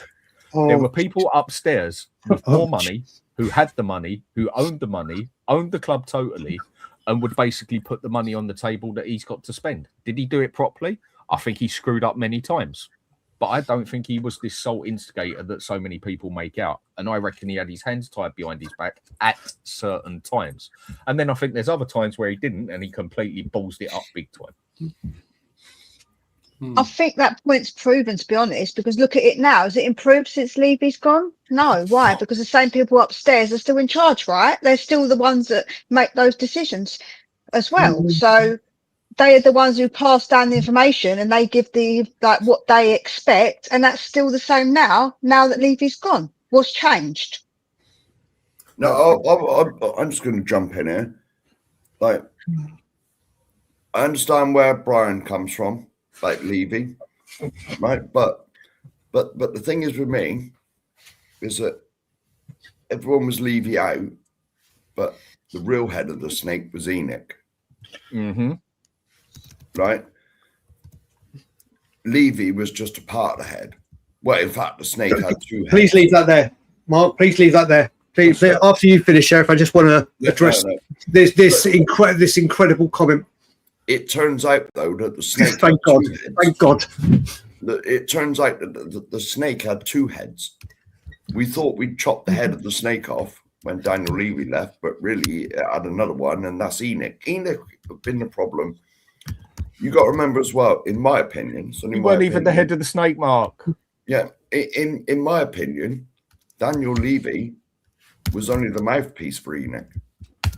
Can I just address this? First of all, I don't know where we've gone in life, where all of a sudden the domestic treble in Scotland is like the treble in England. And look at that sentence. He sealed the historic achievement by beating Inverness Caledonian Thistle. That footballing juggernaut and powerhouse.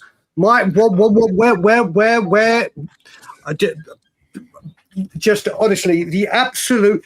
He won a sure. I can sit back for a bit with the great knowledge that my brother down below, Maz, has just joined. I can relax and get my blood pressure back to normal. An historic treble by beating Inverness. What an incredible sentence. What an incredible sentence. And on that note, before I bring Maz in, I'm just going to say I've been looking at this thing here and no one's liked for 25 minutes. Hey, what's going on? 25 minutes, no one's liked for. There's 115 people in here with 66 likes. Can we get the like strike up? Look at the panel that is on here today. You know what I mean? And Maz has just joined as well now. So it makes it even better. Hit that like button, hit the sub, and hit the sub for everyone that's got a channel on here. You know, Brian has at Tottenham on Tour, Dan has, Anthony has, Tottenham Therapy, Mia has, and Maz has as well at Spurs Corner. Maz, how are you this morning, mate? No doubt you've been listening in to the conversation. And what would you like to add, sir? Hello, Maz. Good morning, everyone. Sorry if I don't know if the feed's coming through okay. My laptop is absolutely rubbish here at work, so I need to get a new one. You're okay, mate. You're okay. No, Maz, your work needs to get you a new one. Well, it's my it's my own company, so I pay for it either way. You screwed them in, So there's that.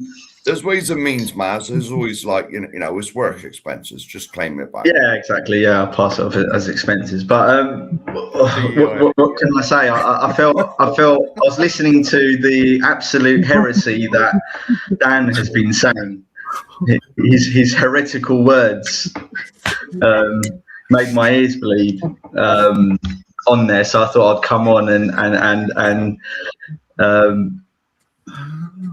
effectively say that with everything you've said, Dan, has that made his tenure good or bad? Is that a question? Yeah. Right. Has that made his tenure good or bad? I suppose it depends what type of person you are, what type of supporter you are, because we're all different. I mean, and that's one thing you can say is the special thing about humans is we are all unique.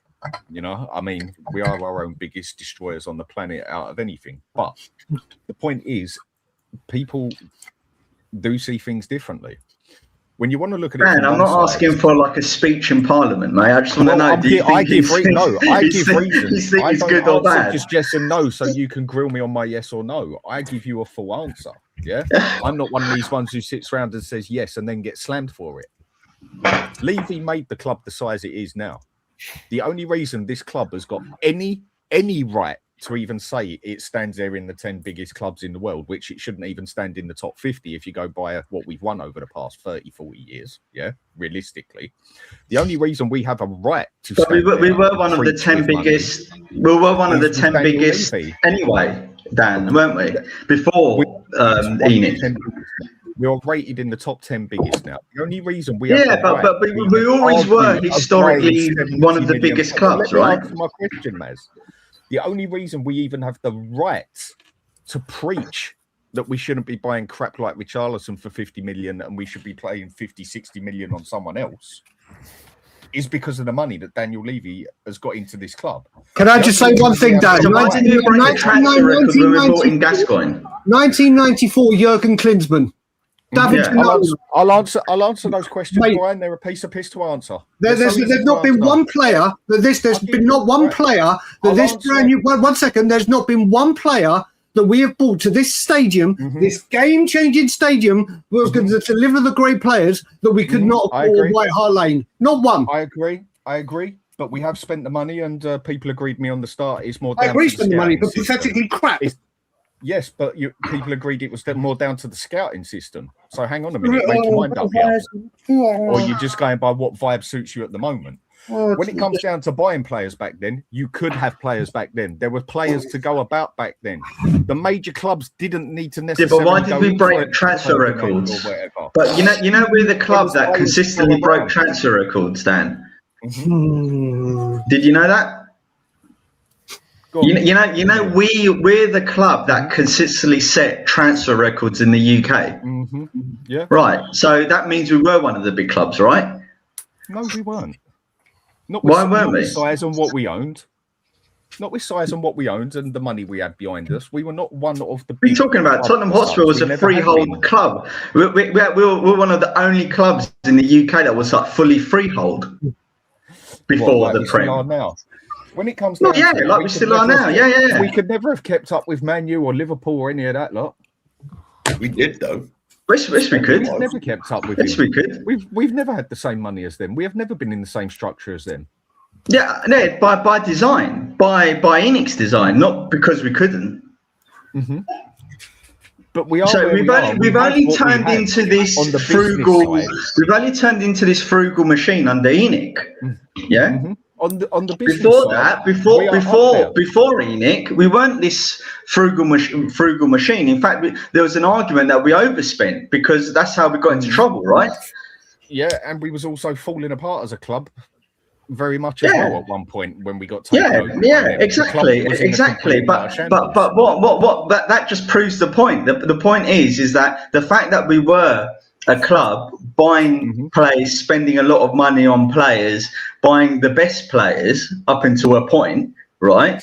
We showed that we were a big club. We was buying the odd great player. No two ways about it. We did not go out there and do a Man U and buy a great team. We went out there and we got some brilliant players in. No two ways about it. But the difference was then, man. No, I'm talking about no. You're confusing. I'm talking about pre-Premier League, right? Gascoigne was one of the biggest hot properties going in England, and we bought him. Right. So right? And before that, we bought World Cup winning players, i.e., Ardiles and Villa, right? We were the club that was setting the trends on that stuff, bringing in like when we bought Jurgen Klinsmann, when we were at that recovering from nearly going under, right? We still did it. You know, we still put the money down. Check Jurgen Klinsmann's story on why he come to Spurs.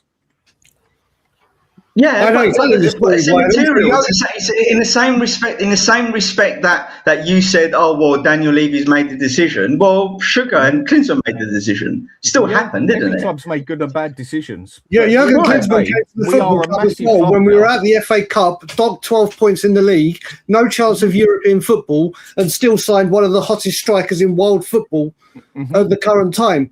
You look at it. Listen, I don't dispute that we've spent money. I don't dispute. Hundreds of strikers to go about. There was loads to go about. Now it is so limited on players. That if you want a good player, let alone the best player, you have to spend 60, 70 million. Yeah, but the argument is going on. So now we've established.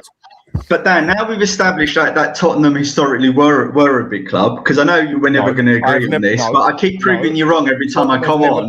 Tottenham have never been a big club. I keep proving you wrong every time I come on, and you keep changing your story. Right? Not one of you done it. Tottenham have never been a big club. Oh my God. We have statistically. We have. Okay. So if you're in the top 5 clubs that have won the most trophies in the whole country, what does that make you? And when you're just a club that can only win the little cups and can't touch a Champions League, Everton have won the league 9 times. If anything, big clubs go and win leagues. Big clubs go and win Champions League. But just regardless, they still never won as many cups. No, but regardless, it's still like you said, there was different players back then. The cups meant different things back then too. And the leagues are what the top teams win. We have all we have ever been is a cup winning club, which is not a bad thing. And that was great back in the day. Things have changed. So we're a big club, and we've been on the same statue as Man U, on the same statue. Man U are a behemoth. Man U are a different level. Man U were the biggest club. Okay. Man U are a different level to everyone, and I don't just mean England. But right, so describe to me then what you call a big club. Oh, do you know what? This is. Do you know what? We're talking about. We're on the verge of relegation. We're talking about the club being the biggest mess that we've been in our recent history, and we're here talking about if we were a big club back in the day. Everything that goes wrong with this football club. Honestly, are we a big club now? And people, oh my God! Are we a big club now? Because if we're such a big club, then 2 seasons don't make you a small club. Well, if we weren't a big club, we wouldn't be all over the newspapers and everyone saying this has never happened before. A massive club getting relegated like Spurs. Yeah, yes, it has. Man, you got relegated. No, we're talking about now, Dan. Oh, right. So now we go about now. A minute ago, you were talking about. You're the one who keeps. But hold on a minute. You're the one who keeps appealing to different things to try and prove your argument, right? You keep saying, "Oh, your whole basis on proving your argument is in your perception. You think we're not a big club and we're not entitled to anything, right?"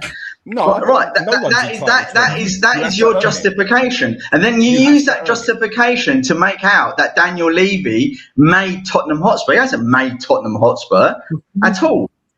In fact, when you look at over 140 whatever year history, when you look at over 140 something year history, you could argue equally that it's been a very big disappointment.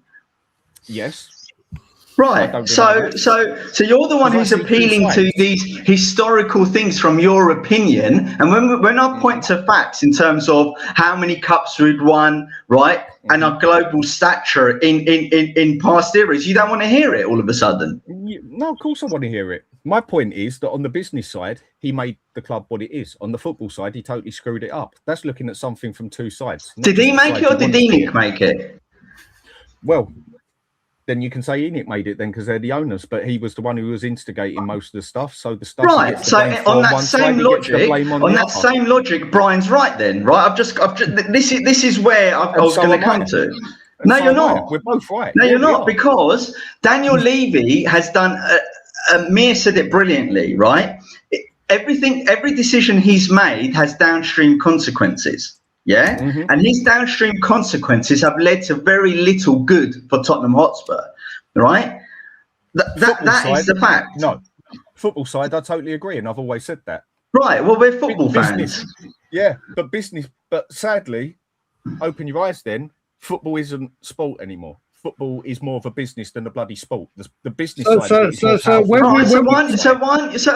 did you turn up to the protest? We are one of the only clubs in the world. We are one of the only clubs. Why turn up to the protest? Why aren't you celebrating our balance sheets with Sean then about how we only were 4% down a few seasons ago?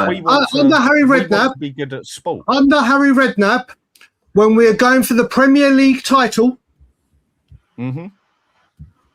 What chairman goes and says, "Oh, we've got a really good chance for the Premier League title. Louis Saha and Ryan Nelson will do it."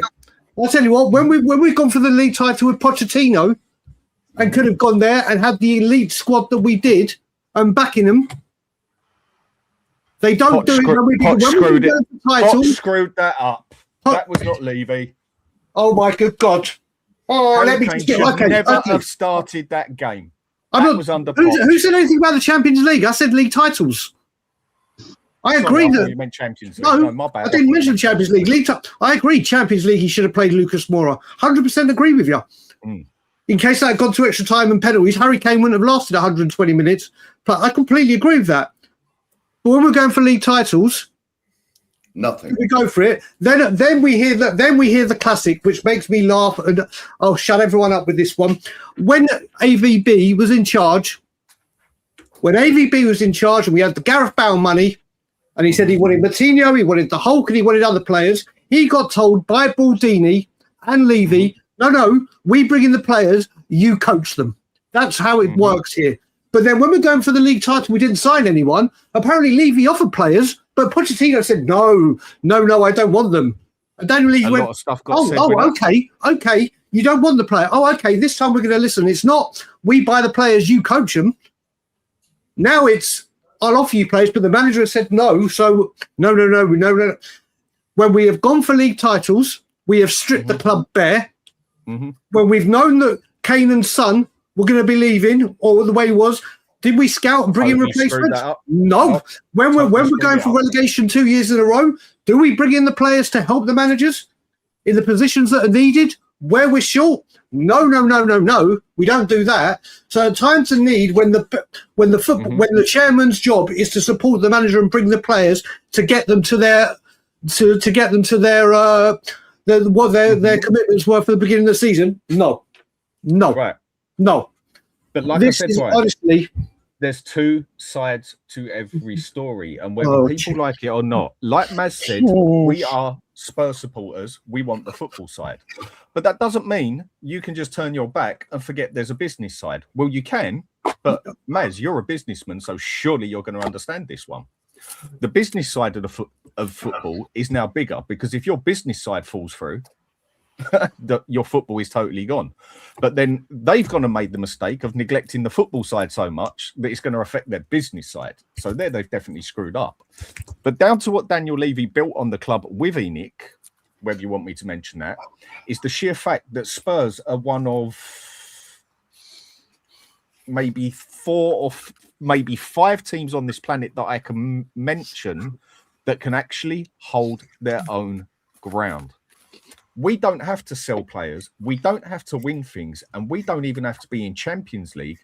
And we can still sustain ourselves. Chelsea, if they didn't sell those players like they did on a regular basis or be in cups consistently, wouldn't be able to hold... Let me finish. Wouldn't be able to hold nothing without cheating, where they had to learn to cheating. One thing we do have on the business side, we have an extremely stable club. When it comes to the football side, bar winning that cup, which didn't mean much to me, if I'm honest, it has gone the majority of the time totally tits up.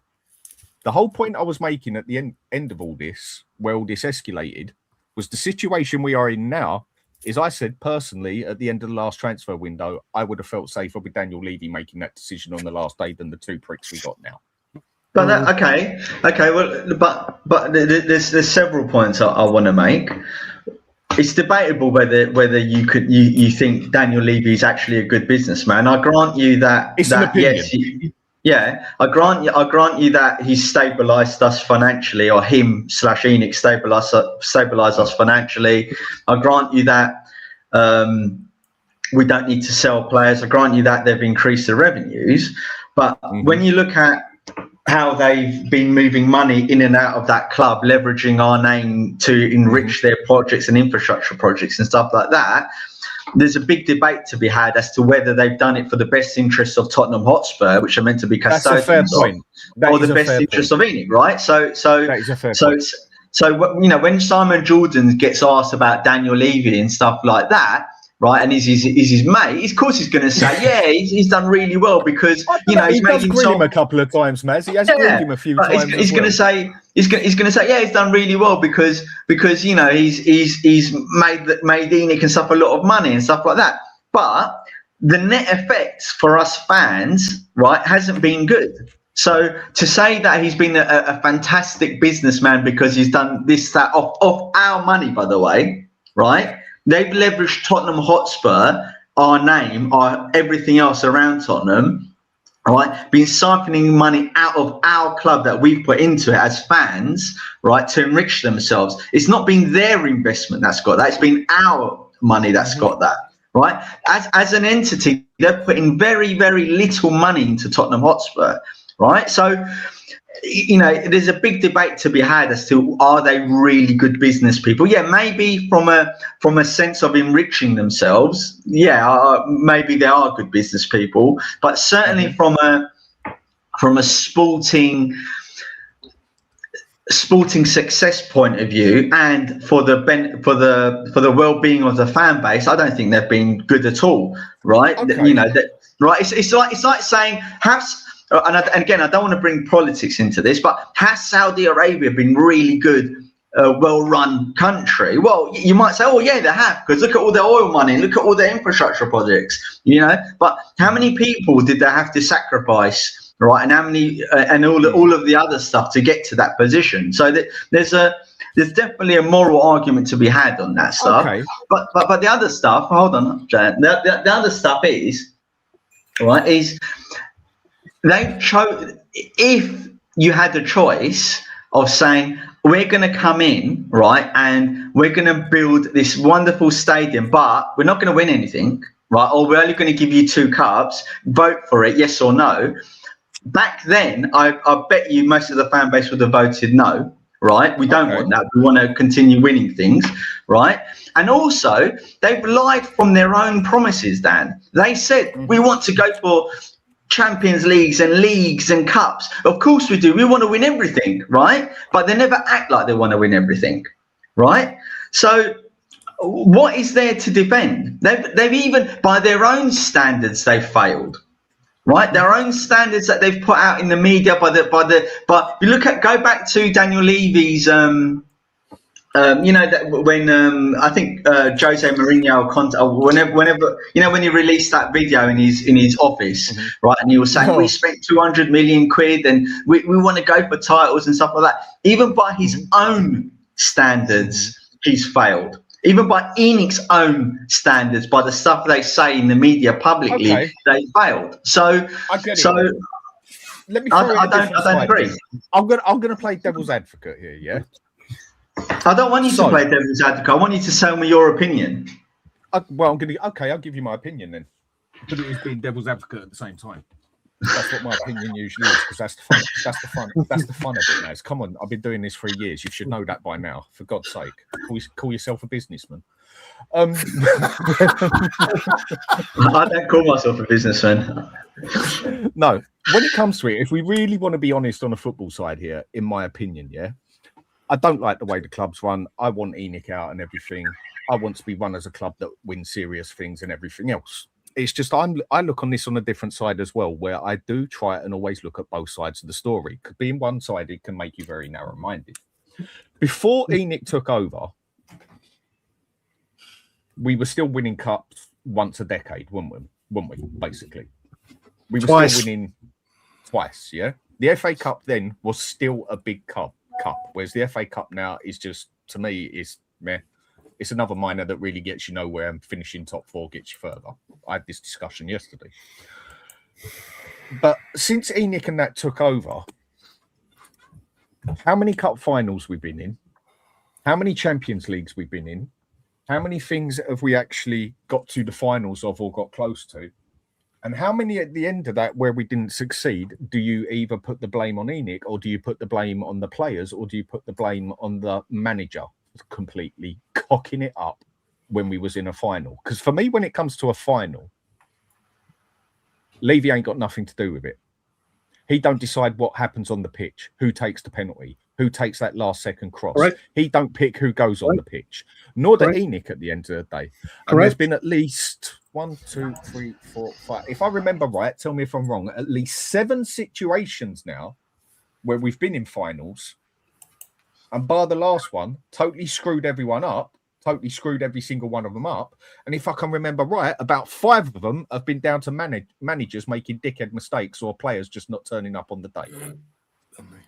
Correct. So but Dan, what I will say with that, what I will say with that is when we've got to semi-finals and finals and league titles, challenges that are falling apart, do you know what big owners do?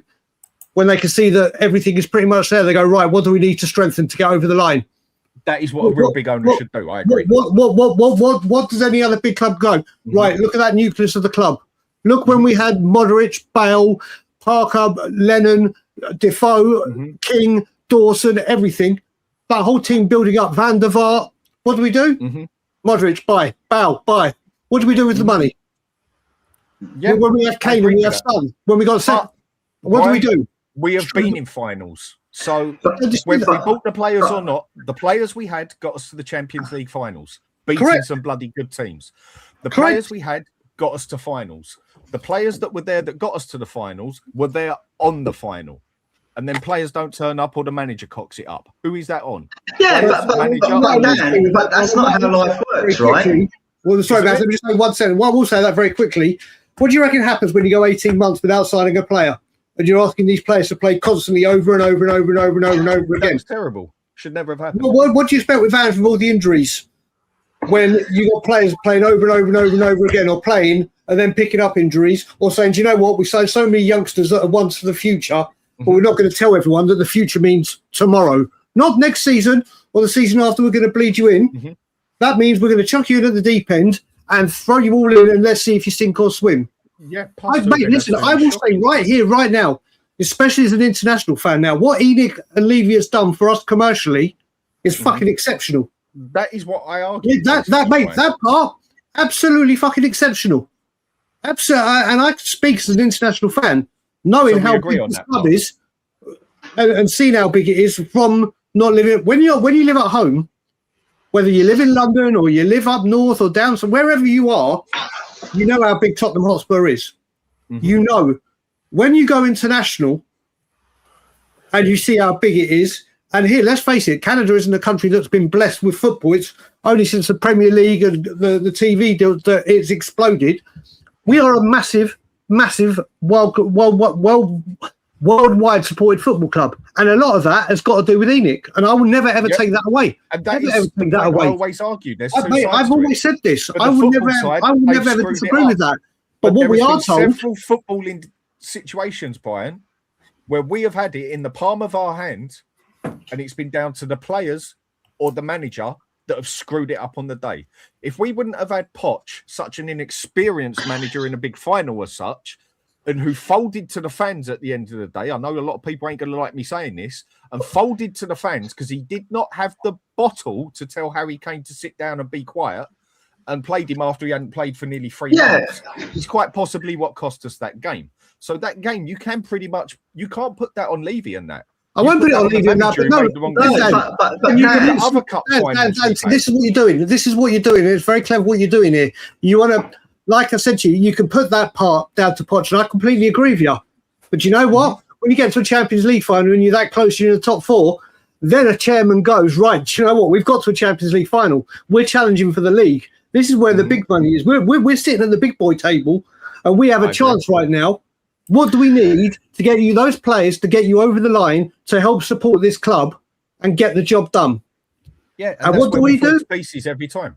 Exactly. So we can all go on about the players. Like I said to you, and I've said this for years. Once those players cross that white line, two sayings I'll say, then I hand over to Mads. Two sayings I've said, and people that have watched me or listened to me or seen me on social media will know for years. I have said it time and time again. Once those players cross the white line, the result and the performance has absolutely nothing to do with Levy and ENIC. But a majority of those players, and the reason they are allowed to cross that white line and put in performances like that, is because of the shit that we buy and don't do. And the second one is, which I've said, Tottenham Hotspur overplay and undervalue our squad, because, and I don't, every time I say it, I don't mean financially. We buy players. Go look at Pedro Porro. Whether you like him or not, we have Jed Spence there. We've had other right backs there. Do we rest and rotate? Do we say, do you know what, Porro, you've played a few games. We've got a good squad here. Let's drop you out and give you a rest. No, we will play them till they're fucking knackered. Look at Kulusevski every year. Plays 3 months where he's untouchable. Then he gets knackered because he doesn't get a rest. And then he goes injured. And he's been out longer than fucking Christian Eriksen, and he died on a football pitch. Can I just say a couple of things, because obviously I've been sitting here proper quiet. What I would say is that with that situation with the Porro thing, I think that's just a manager's decision, because we could have swapped out and put Spence there, but we chose not to. And I think that's actually a manager decision. I feel like that money changed in the Premier League once Chelsea got their money, and things become financially a lot different to obviously what it was previously. So you can't really, I don't think there's like a comparison money wise, because I think the money thing did really change the like way that it worked. Everything was completely different when they come in, and obviously with City come in. What I would say is that we seem to always build enough to get to that point, and obviously, like you say, perhaps not give enough to then further that point. But the fact is that Poch still did just say, he still says to this day that cups build egos. So he wasn't somebody who was going to go for those cups regardless, because that wasn't what he ever believed in anyway. So he sort of went along with what Levy and ENIC kind of wanted, because they wanted those bigger competitions.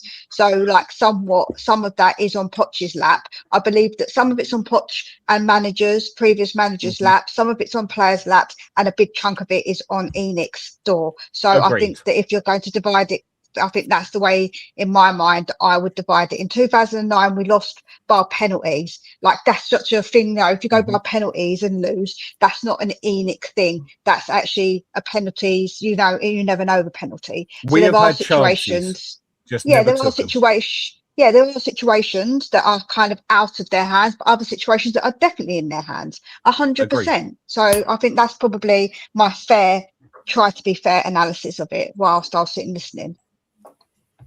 Fair play. I agree with everything you just said. Basically, it proves a point that ENIC have got to go, because they just don't get the bloody decisions right when it comes to the transfers. They spend the money. They need a new scouting system. Nothing's going to change under them. I totally agree.